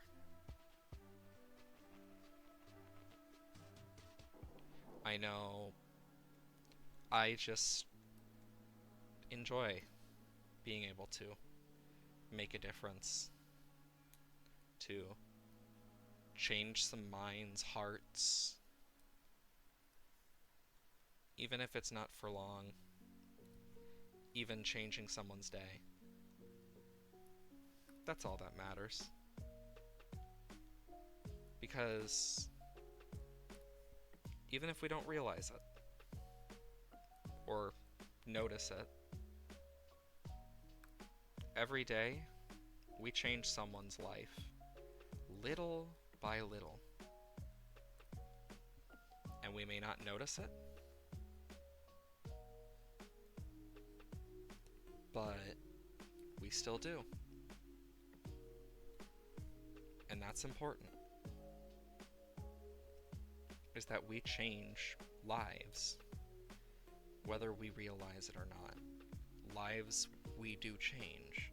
Hearts change, minds change. A simple smile can make the biggest change in someone's life when they're sad or down. A simple hello, a simple, hey, how are you doing, can save a life just as much as a simple, how are you feeling, can. And yeah, it may sound cheesy and crazy, but it is how it is. And yeah, it's weird. It's not what a lot of people expect when they hear it, but it's the truth. People change. People grow. There's good in everyone. The choice is them to make the right choice. But sometimes people don't want to listen to the good in them. But there's humanity in everyone. Even the most evil of people have some form of humanity. But it doesn't mean they will listen to it. And it doesn't mean it will always end well. And that's not something we can change. It's not something we can do for them. And it's the same for everyone. It's a choice you make, the choices you make, the feelings you feel to be better, to become the better person, and not fall down the same road as those before have. It's a choice that we choose. God damn it. And yeah. It may be scuffed, it may be weird at times, but that's okay. It's okay to be scuffed, it's okay to be weird, it's okay to be yourself. No one is perfect. And that's what makes you beautiful. It's what makes everyone beautiful in their own ways. Perfection would be boring, lonely, would just be stagnant and boorish. There would be no interest, no new thing. It would never change. So don't strive for perfection. Strive to be better.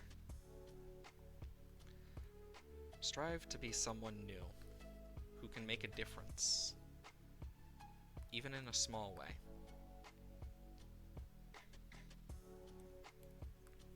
Because that can make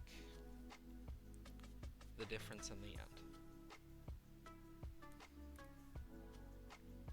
Even the smallest things make a difference.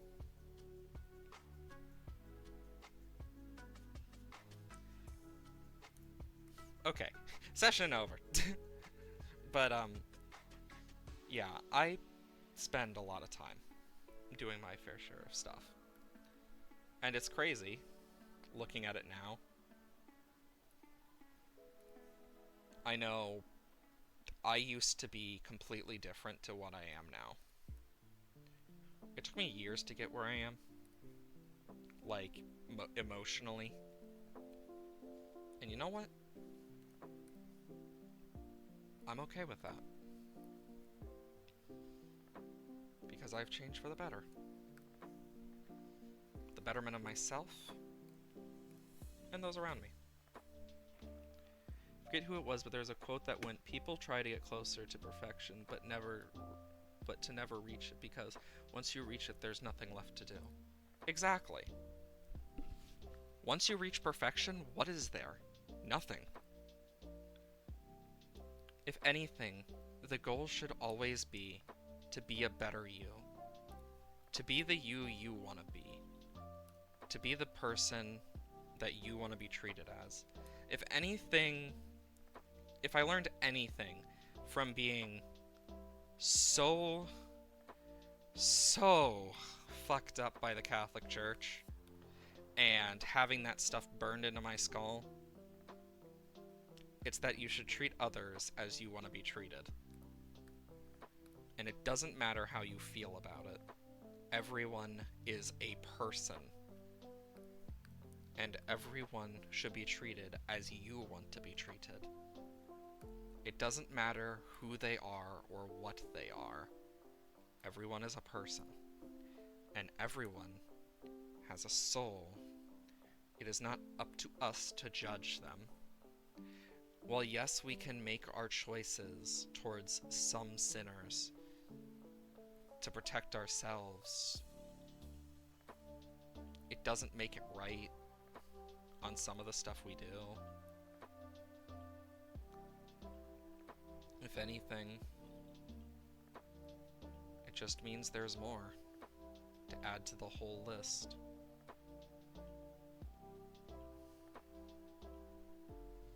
And that's okay, because we all are ourselves in our own ways. But we still must respect that other people exist. It doesn't matter whether they are sinner, whether they are friend, foe, what have you. They're still people. And everyone deserves a chance. No matter who they are, no matter what they are, everyone deserves one. I mean, at least I learned one good thing from having that type of stuff burned into my skull as a kid. And it's to treat others with respect. That not everyone is perfect.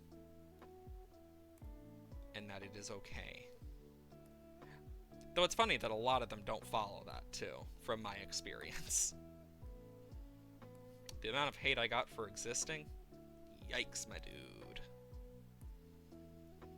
It's the same school that really fucked me up as a kid, because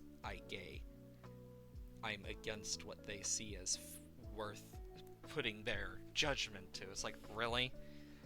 You're just gonna move past that? Wow.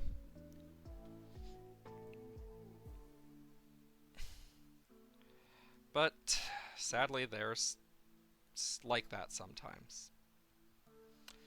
And while you can't change it, you can still work to change the world for the better and be better. Even if you don't think you can. There's always a better.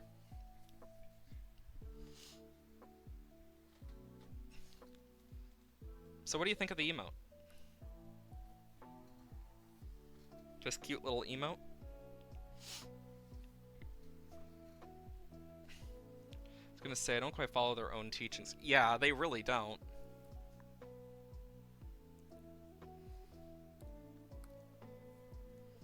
I'm gonna use... Oh, that's perfect. Just need to...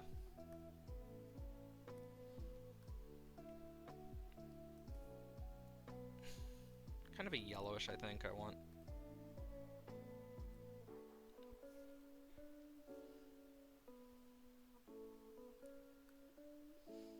Yeah, I have this effect. I think that's good. And I can kind of...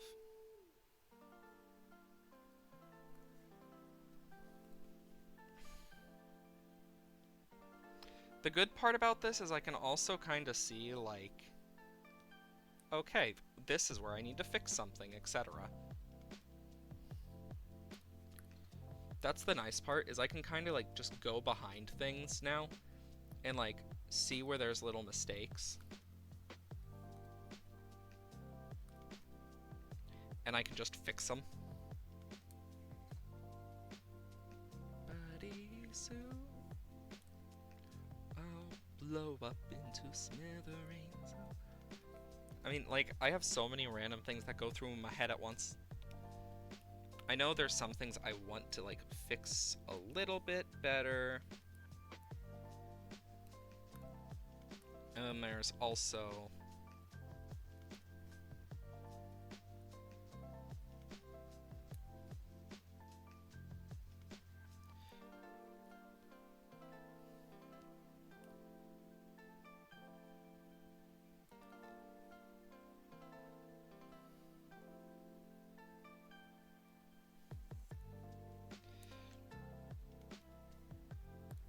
and then...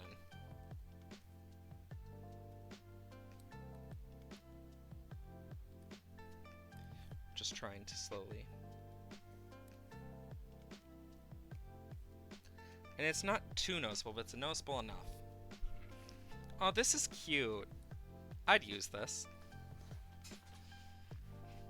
Got the cute little Kaya's emote.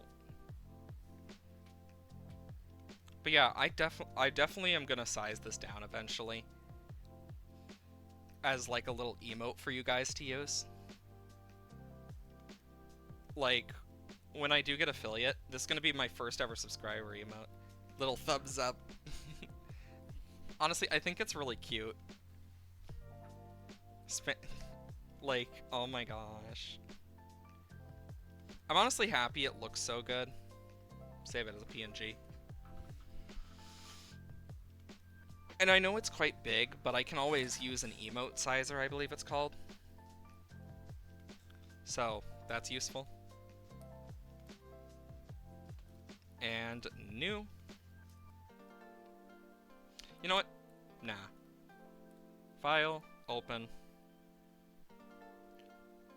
Save pictures. Where did I put this? Did I put it in here? No. Did I put it in here? Yes! The dot project.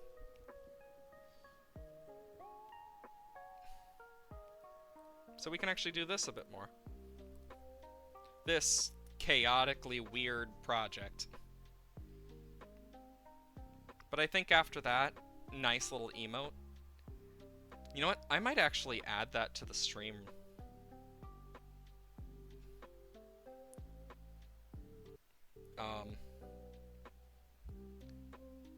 Give me a moment. I know I want to get, I'm gonna probably do some emotes off stream as well. Stickers and Twitch emotes.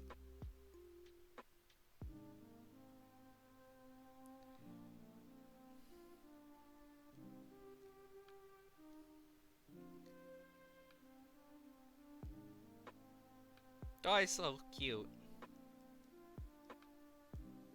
Look how nice it looks.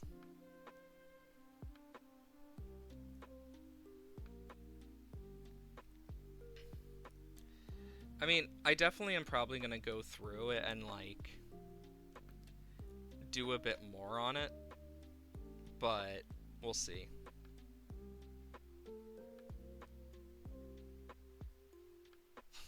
Me moving stuff because I accidentally moved things.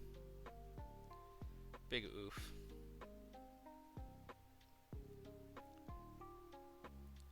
But just look at it. It's so fucking cute. I'm just so happy it came out well. Like, just look at that. Just a cute boy. And I'll do like other stuff for it, but I'm just happy that turned out well. I might do a bit of stuff like darken some of the lines and stuff. It just depends how it looks on Twitch. Because I do want it to look nice. Because I need to look at more like Twitch emotes in general, because like, for example, if I put one in...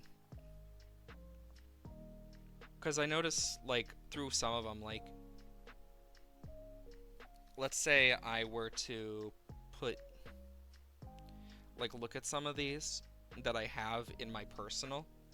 Some of them have darker lines, others don't. It really just depends, and I might make them a little bit darker, so.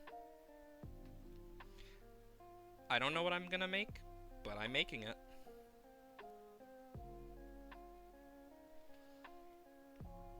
I know, either way, though, I'm just happy that we got something nice. Actually, you know what? I know if I don't do it now, I'm gonna forget it.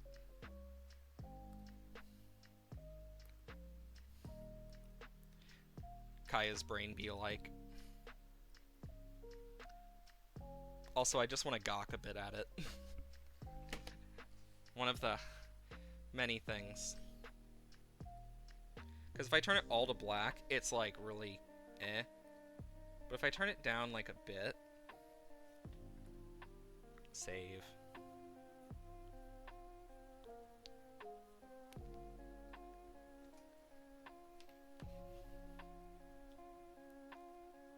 Save as PNG. Don't mind me just saving it as a PNG as well. Just resaving things. I know. I know. Back to drawing. But in all honesty, I think it turned out really nice. And I'm really excited to see how it goes. Because I know Twitch has its own thing. But we'll kind of see. Also, oh my gosh. I am a mess today. I did watch the last episode of Hazbin Hotel as it came out last night, and holy fuck, it was amazing. Rocky, what are you doing?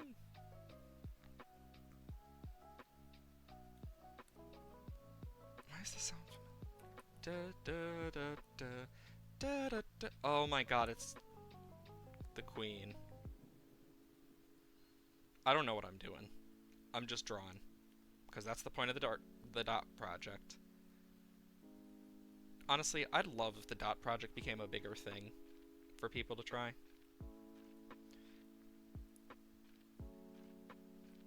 I think it'd be fun.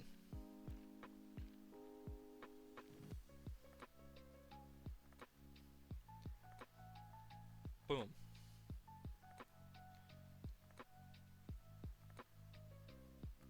I really love the look of this. I don't know if you guys have seen Chapter 3 of Poppy's Playtime, but holy shit. It was actually really good. I won't lie. I found it really fun. Like, to watch and stuff. They also had a reference to MatPat in there, since he's retiring from YouTube. I think this is fine, and I'll do little circles here. It's a little snail shell that's fluffy. In all honesty, though, I have no clue what some of this shit is on here anymore. I just know that it's weird, and I like weird. Do do do do do do do do do do do.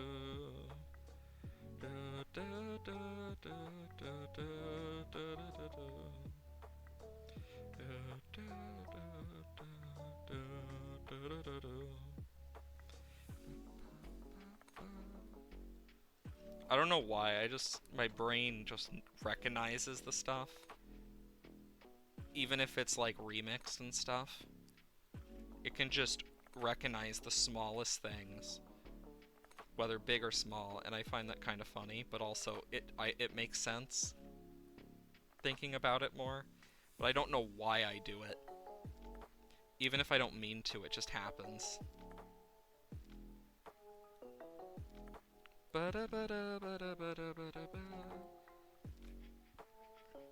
I don't know what this is supposed to be.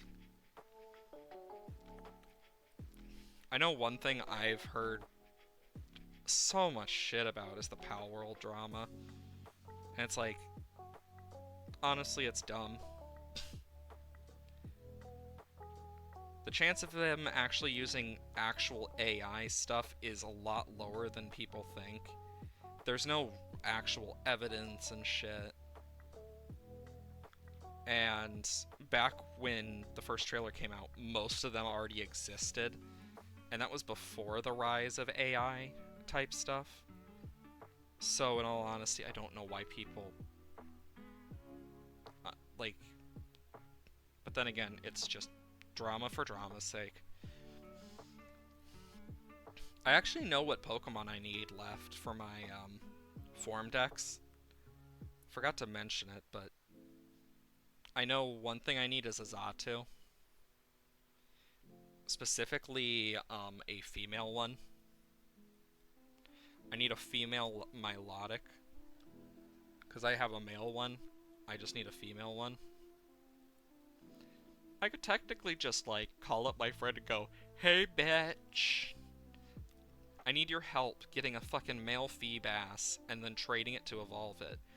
And she'd probably be like, "The fuck are you why?"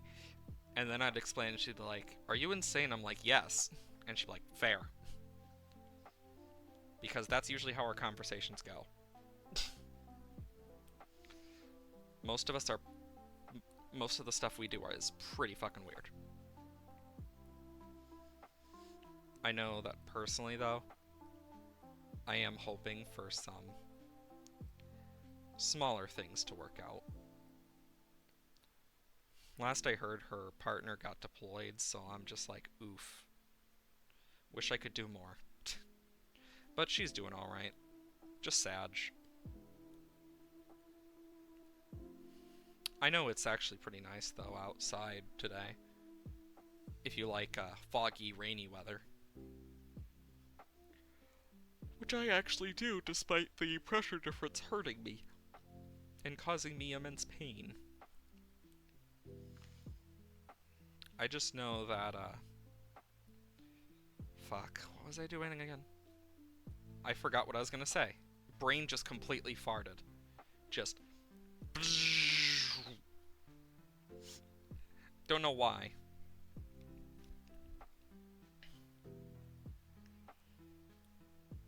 It's probably due to lack of sleep or something, I don't know. I haven't been sleeping well in general. And I know that sleep is important. I just haven't gotten it, because, woo, dreaming is not a thing my brain wants to do. It wants to do the opposite. Much less the fact that it's hard to sleep when, you know, dogs bark at the smallest things, or they lay on top of you, etc. It's like, really? It's like, I just wanna sleep.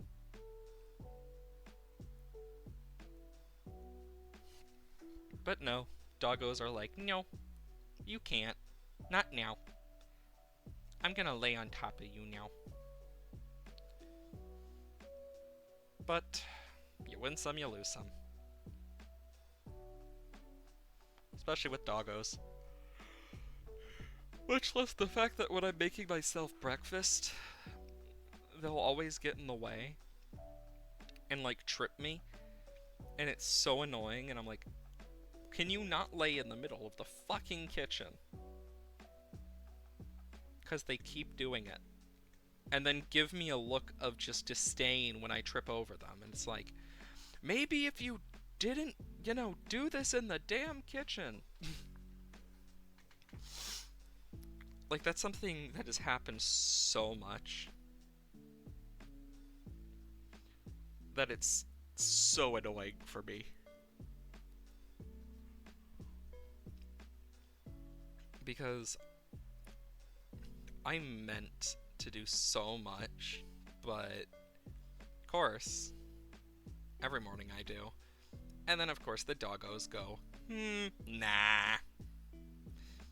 Get in the way, and then I forget something or, you know, lose something. It happens more than enough times for me to just be like, you know what, I give up. That's what I've kinda learned.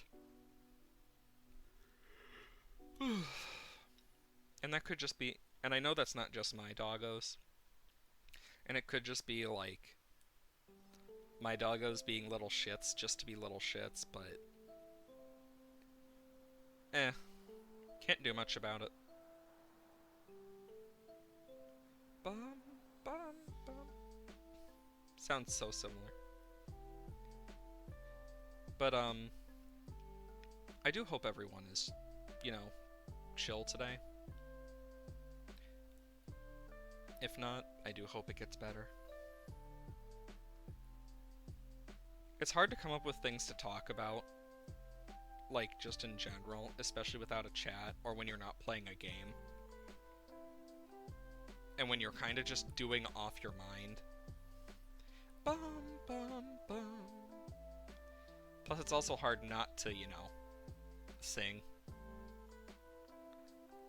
I have so many things I want to do it and I also am trying not to yawn as much. Nonetheless, though, I have some exciting things that I'm excited for. I know Saturday, I believe, is the next season of Hermitcraft. Yes, I watch Hermitcraft.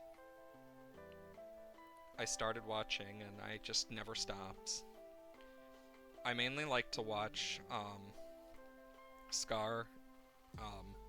I like to watch Gem. Few of them. Impulse. Because, honestly, Impulse, the reason I watch him a lot is because my interest in Redstone. I sometimes watch Mumbo and sometimes watch Grian, but... and like some of the other hermits, but I mainly stick to my Impulse, Gem, and Scar.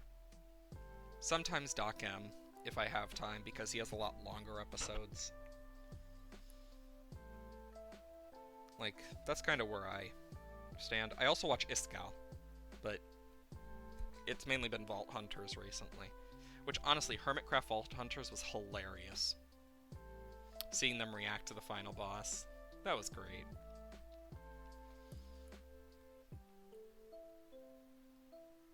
Yeah, Hermitcraft does go hard as fuck, to be honest. I'm interested what they're gonna do for this season. Like, I know personally I'm very excited because certain things that were mentioned. I know another one I like to watch is the Life series. I like to watch Skiz's point of view quite a lot. I'll watch Grian's and Cleo's. Like, I watch, when it comes to Life, I try to watch every point of view when I get time. Like, I'll usually put it in the background. Because, holy crap, was it funny. The Life series is actually pretty good. Was an ingenious idea. I like watching Solidarity, though, when it comes to the Life series. It was so nice that he finally broke that damn canary curse of his. That canary curse just fucked him so much. Like, yikes, my dude. But it's good that he finally broke it. He died second instead of first. Big oof. But it happens. I really don't know why I've been using so many different weird lines similar, but I guess that's just the thing I'm doing today.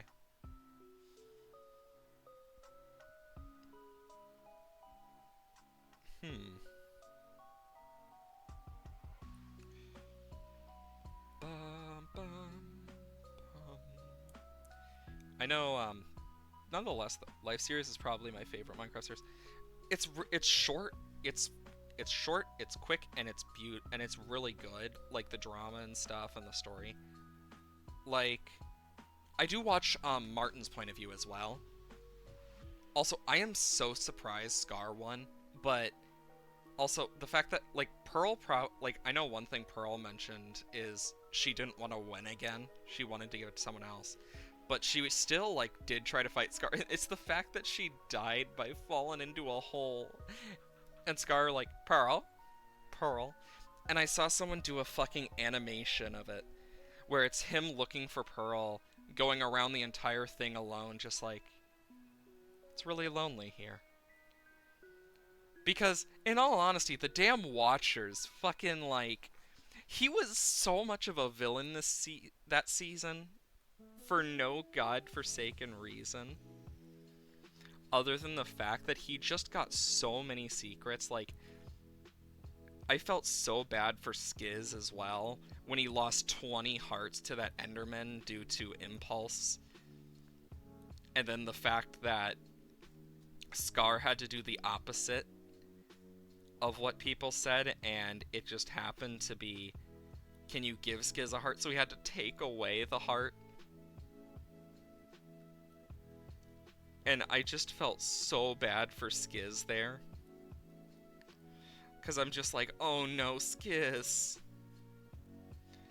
Like, I felt so bad for Skiz there. Skiz did not deserve that.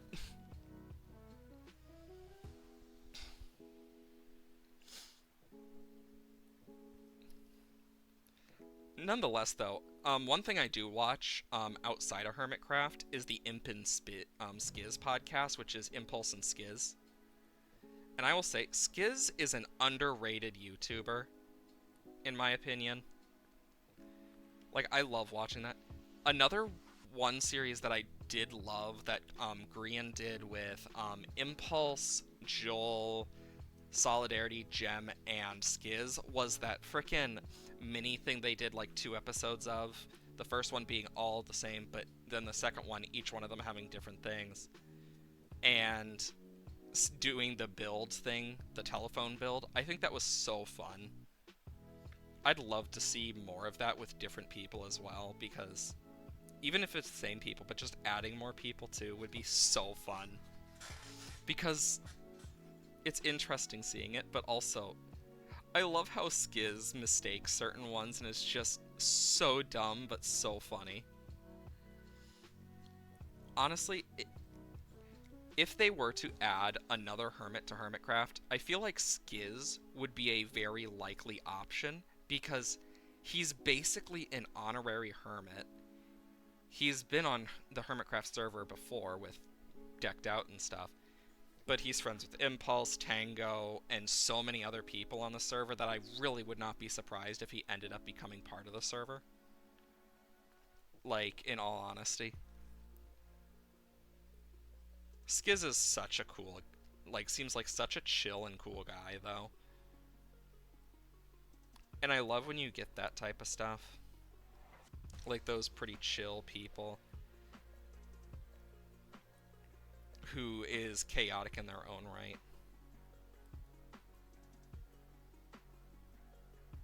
I know, in the Life series you don't get to see it much, but, like, he mentioned that in the most recent series, him and Tango were trying not to do stuff together. But they just ended up together again, and they're like, God fucking damn it. Not exactly that, but they were like, God dang it, not again. And honestly, it's funny that it keeps happening. Like, I will say, the Life series is really good. And it's really, I know it's up to whenever Grian comes up with a new idea. Or someone, it's usually Grian, I believe, because, yeah. And one thing I've noticed, because I've watched Hermitcraft since before Grian joined. One thing I've noticed is ever since Grian joined, there's been a lot more plot lines in the Hermitcraft server. And there's also been a huge increase in just watchers to Hermitcraft. And there's good reason. But it's also a thing of, it makes sense why. Like, it's interesting to look at Hermitcraft, and it's nice to know that so much has changed. Like, I feel like if Grian never joined Hermitcraft, we wouldn't have gotten Gem and Pearl. That's actually how I found out about Gem, was through Hermitcraft, and honestly, I like watching her content. She seems like such a nice yet terrifying person. And seeing her in the Life series only made me think, oh dear god. Because she really is a menace. I mean, if you've seen her Hermitcraft base on the World Download, I think there's like over 100 Etho heads in her base. Like, it's actually insane. Been watching Hermitcraft since season 4, I believe. Dang, long watcher too. Gosh, what was the season? Because I started watching Hermitcraft first through one of the original Hermits. It was Tinfoil Chef. May he rest in peace. He was one of the original people that I used to watch. I still remember the old ones. I think it was like it was somewhere between season 2 to like season 5 area that I started watching on and off, and then eventually started watching more and more as time went on. So like I watched like a few episodes of season 2 and just over time started watching more per season. Like I was one of the people who used to watch a lot of Tinfoil Chef, and it's honestly sad that he's no longer with us. Because I actually liked Tinfoil Chef. He seemed like a really fun person. Oh, my nose.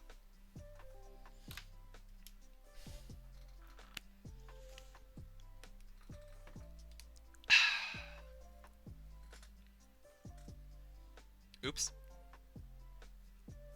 I accidentally... Oopsie. Did I accidentally pause? I'm making sure I didn't pause anything. Okay. I was just making sure. There we go. But yeah, like, I've been trying all sorts of stuff, and I've been watching for a long time, and it's nice to see where they've gone now versus so long ago.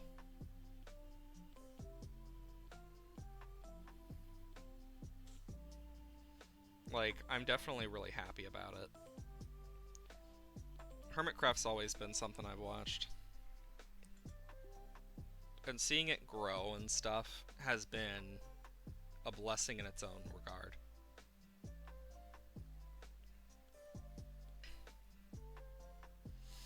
Because it's honestly insane.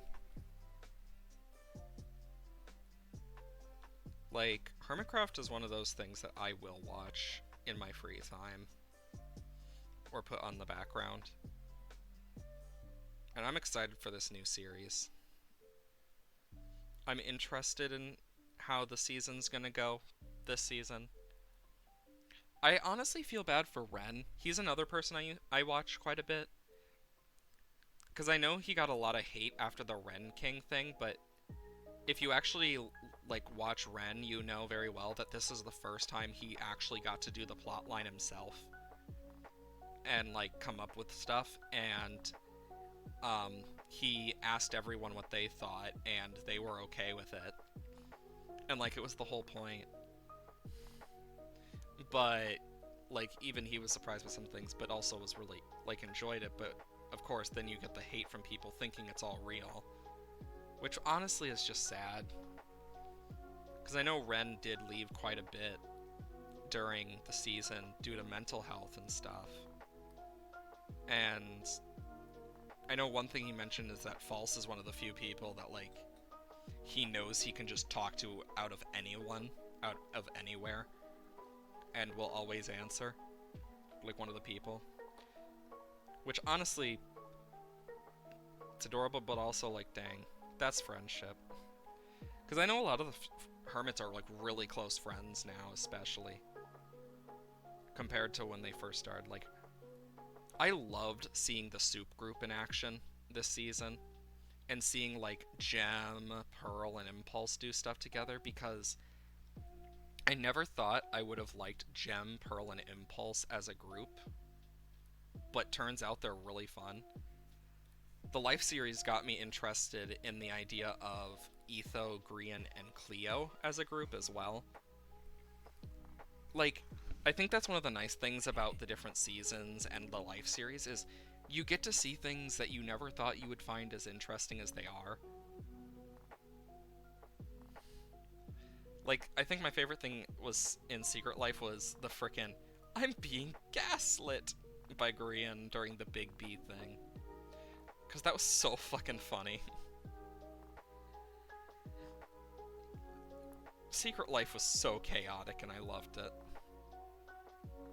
I'm interested, because I would not be surprised if the whole idea of Secret Life came from Demise in the Hermitcraft server. I would not be surprised.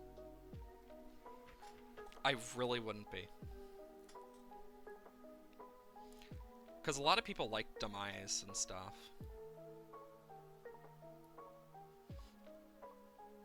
Hehe. And then I gotta add the Whittle Shine. Whittle Apple.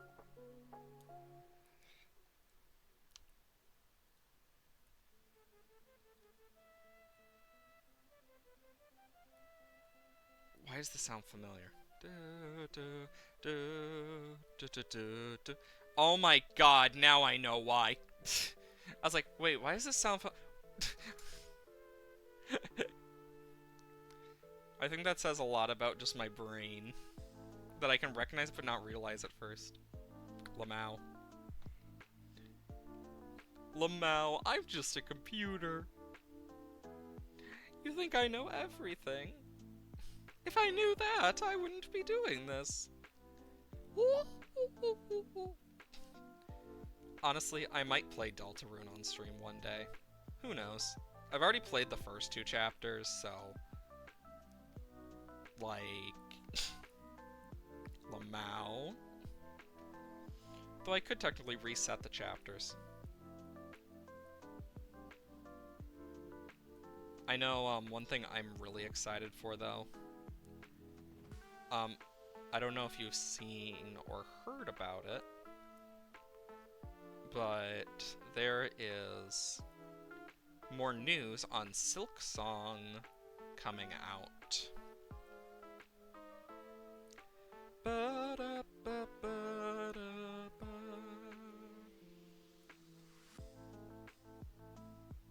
I honestly love the fucking queen from Deltarune. She's so funny and dumb that I love it. Like, it's great. I am interested, though, in what the next chapter is going to be like.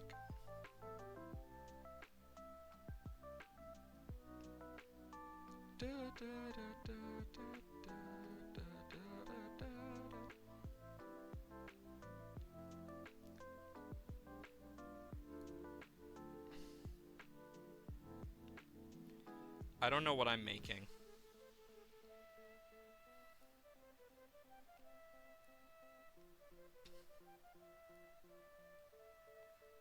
This is horrifying and beautiful at the same time. I haven't gotten very far into Deltarune yet. Deltarune's actually really good. Like, I will say, Deltarune's a really good, like, just game in general.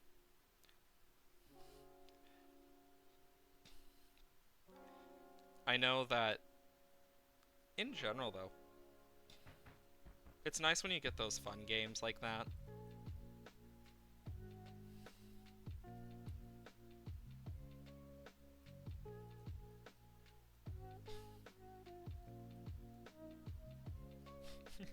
Gaster's flipping us off. Sorry. I just couldn't pass it up. I know, one thing if I could play on stream would be the Ori games. I want to play it on stream. I just need a better computer to run them on stream. So it's not, like, horrible for you guys. Because I don't want it to be horrible. for you guys to experience.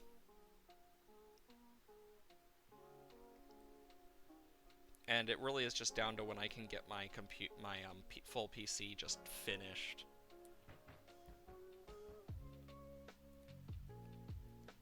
And it's literally just down to whenever my dad's like, okay, I got the stuff, we can now do it. And I'm just like, okay. But of course, nope. Because he told me not to get it, and it's like, I'm just gonna get it at this point if you don't do anything about it. But then it's like, ugh. But I know why. It's cookie season. If you know what cookie season means, it means you're an American. Didn't hook me like Undertale, but gets points for Rousey being adorable. That's fair. Like, it's a very different game to Undertale as well. And I think that's one of the things. The humor, though, in the game is absolutely hilarious to me. Just, some of it is so fucking hilarious. Oh god, it's Birdly! Quick! Just hides right above the person she was looking for. Have you seen my queen? Just, oh my god. Such a fucking weird but beautiful game.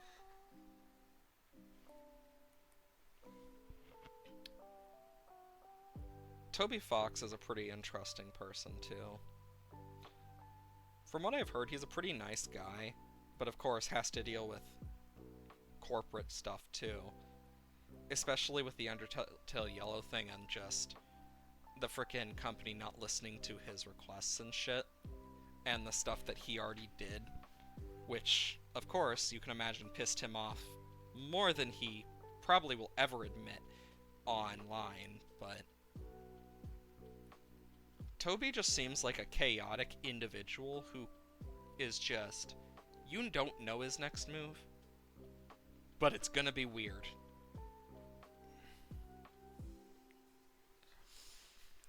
Honestly, I really am hoping for one thing, and it is that Pokemon will actually, you know, take a lesson from Palworld to frickin' take time on their games.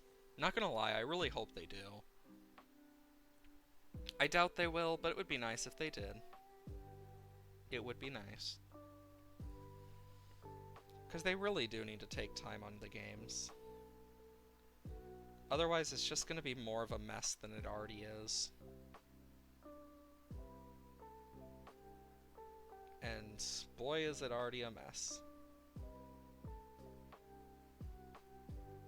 And boop. Boop, boom. Doom, doom, doom. But yeah, like, I know for me, it's really just different. I like my fair share of games, some of which I love more, others less, but I'm just hoping that certain things do happen, like Pokemon Company actually fucking learning something. Because, honestly, it's just gotten to a point where I'm like, they need to take time. And I know it's because shareholdership, but they really do. And they'd make a way better game. I can guarantee you that. I don't even know what I'm making. I just know that it's some weird flower thing. You know, I'm gonna give it a wand.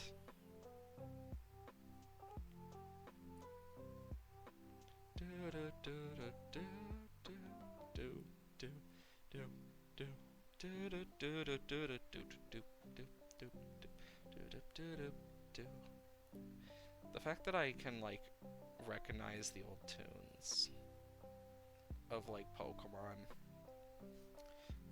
like, so much quicker.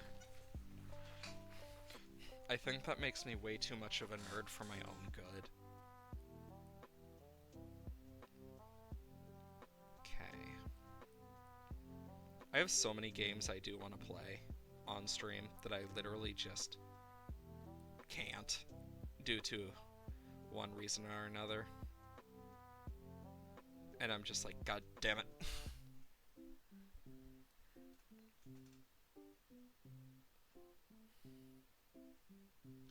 I know there's like supposed to be a way to test things,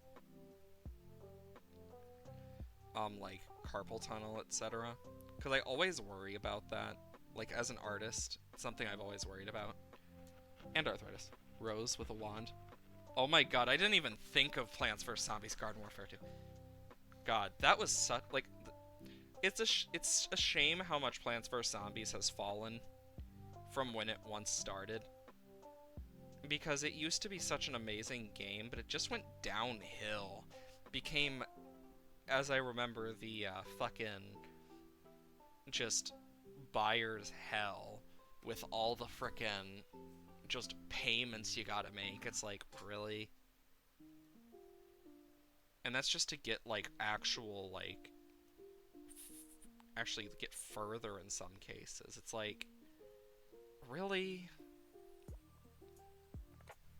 Just so dumb. Like, I love the original, I really do, but as soon as they got bought out and shit, it just went downhill so fast. Like, the Garden Warfare games were okay, but the amount of, like, transactional stuff is absurd.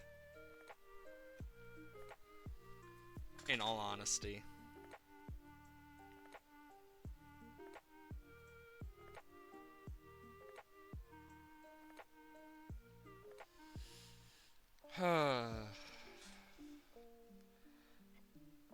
My hope, though, is maybe, just maybe, I can figure out what the fuck I'm doing. I know I forgot what I was talking about. God damn it. Oh yeah, Plants vs Zombies. I know with Plants vs Zombies, it's just, I really do miss the good old days of it. Before it became the hell it is now. The third game is more story focused from what I heard, but I've also heard that it's like really bad. Which, hoo boy, that's worrying. We now have a skeletal head eating cheese with a fork. It's a skeleton eating a fork and cheese. Some sort of skeletal bone neck thing, who knows? I'm just being a weirdo. Thinking of weird shit. 'Cause why not?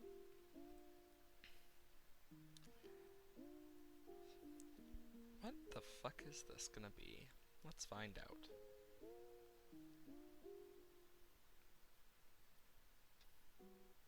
Turtle. I don't know. I'm just guessing what this is meant to be. I'm just letting my hand guide me. So this could be like a really long-necked dinosaur or turtle or whatever, and I wouldn't know. Like, because when my hand guides me, even I don't fucking know.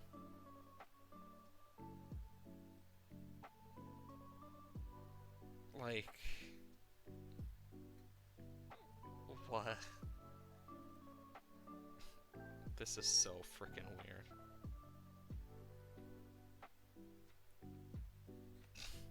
This is really weird. Might as well. I know, like, I don't think I'm gonna be going for my normal time today. I don't know. It just kinda depends. I know that, just in general though, whatever happens, I just enjoy doing the streaming with you guys. I find it easier to do longer streams with like video games and like when I have stuff to talk about, but also when I'm not like dealing with the fact that I'm like, you know, I still need to get my hand checked out. I know it's been hurting. Stuff like that. But of course, American Healthcare says, do you have money for that? How much? No. The answer is almost always no. One medical bill here and you're fucked.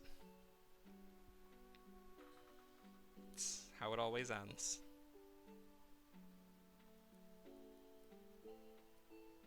The fuck is this?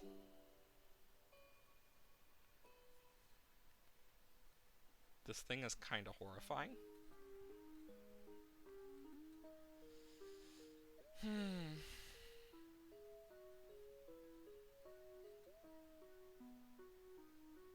I got an idea.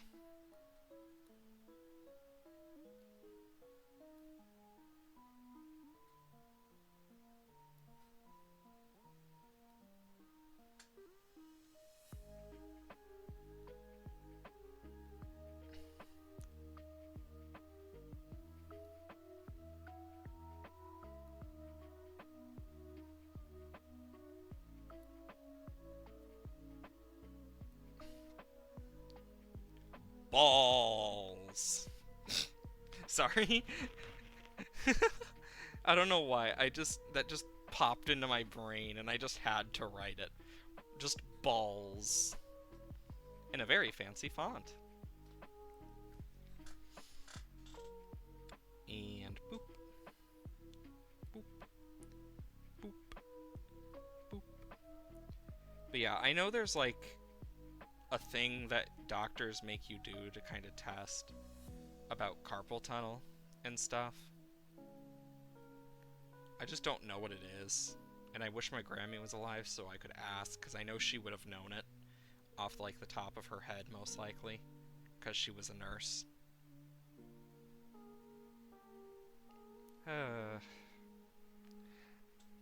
Because I know I worry about that, and I know it's either like, I know I have a future of possibly arthritis or carpal tunnel, just sheerly because of my overuse of my hands, just in general for this type of stuff, of like drawing. Because I'll spend like 5 hours drawing on my own with no one, just some music. Not thinking, not speaking, just sketching random bullshit. And hoo boy. Watch me actually go to a doctor and find out, yeah, you shouldn't be using your hand anytime soon. Like, what? Well, what now? Good luck. That would really suck. Because if I'm not supposed to use my hand, then how am I gonna, stream? By not using that hand. That's it. One-handed BTD. And Minecraft would be impossible for me. Be very janky. Stardew might work. Keyword is might. Terraria wouldn't.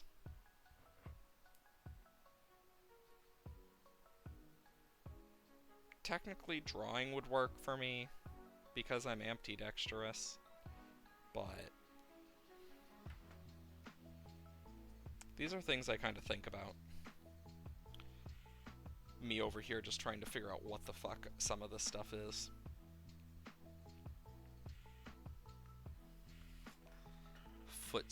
Foot stream went. No.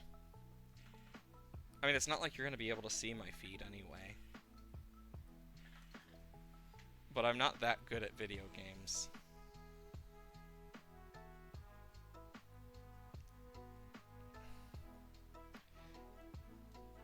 I know I just worry about a lot of that stuff because, knowing my luck, I could very easily just be like, oh yeah, I'm fine. And then turns out, nope, I'm not fine.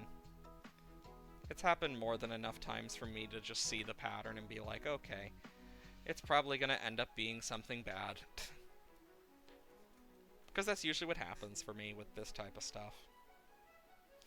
Best be prepared for the worst and hope for the best. That's all I can do.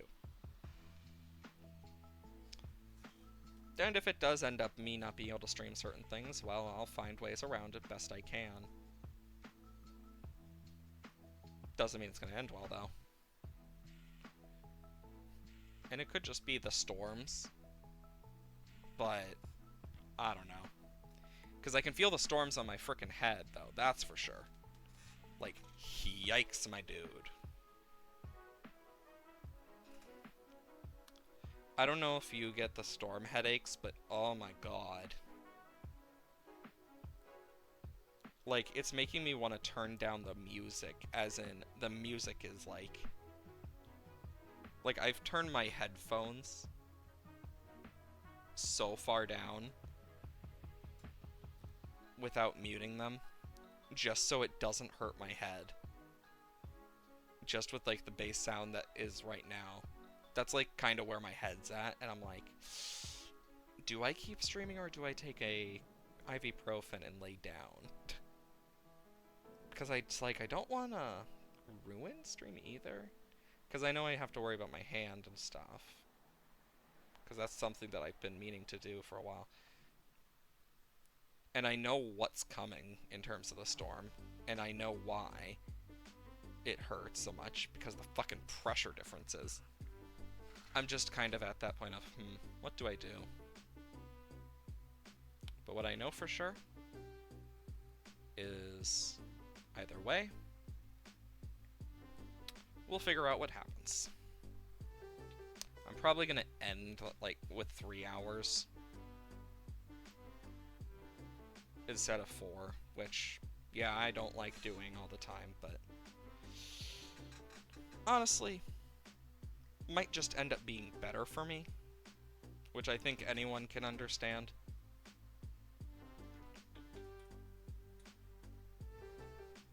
Honestly, the fact that I'm able to, like, keep doing this through pain, like, any pain, says enough about me as a person, because it's just who I am. But also because something I did a lot when I was younger is, I used to be on a cane. I will say that. And I remember having to do so much while on that cane, and there were days where I literally just could not stand the pain, literally and figuratively. Dun dun dun. Because literally it would hurt so much just to stand that I just could not go to school. And it sucked.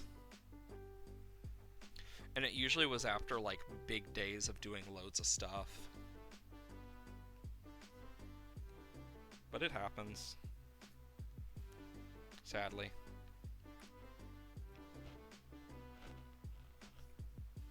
But, yeah. Let's just kind of look at this.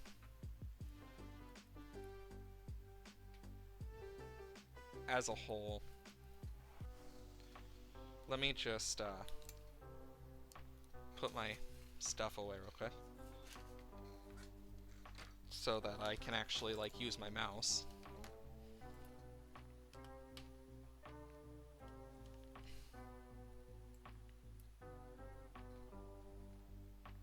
Boom.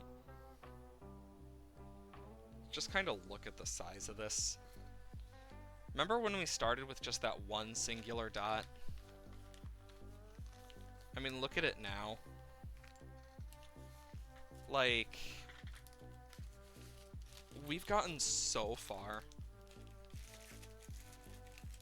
I mean, even then, we didn't even focus on this stream for the most part. Most of the stream was spent, I'm gonna save again to make double sure. Because if you don't save twice, did you really save at all?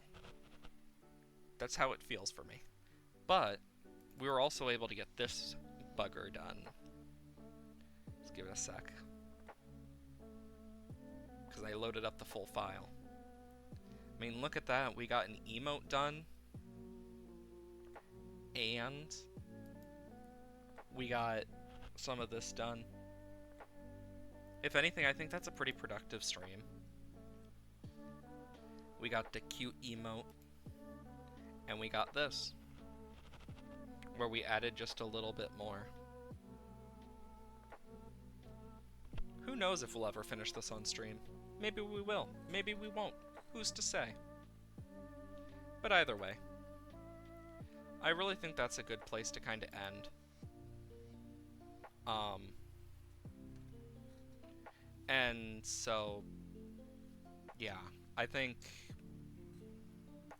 that I'm gonna go take some time, take a Motrin and stuff, and lay down. But I'll be seeing you guys later. Um, I should be back on Monday. Just remember we have a Discord, exclamation mark Discord, where we hang out and we chill and we just do normal things, I guess, in quotations. Um, I will be back on Monday. Um, so I will be seeing you on Monday. Remember, Monday, Wednesday, Thursday, Friday. That's when I stream. I do hope you all have wonderful days, and I'll be seeing you next time. See you guys. Bye.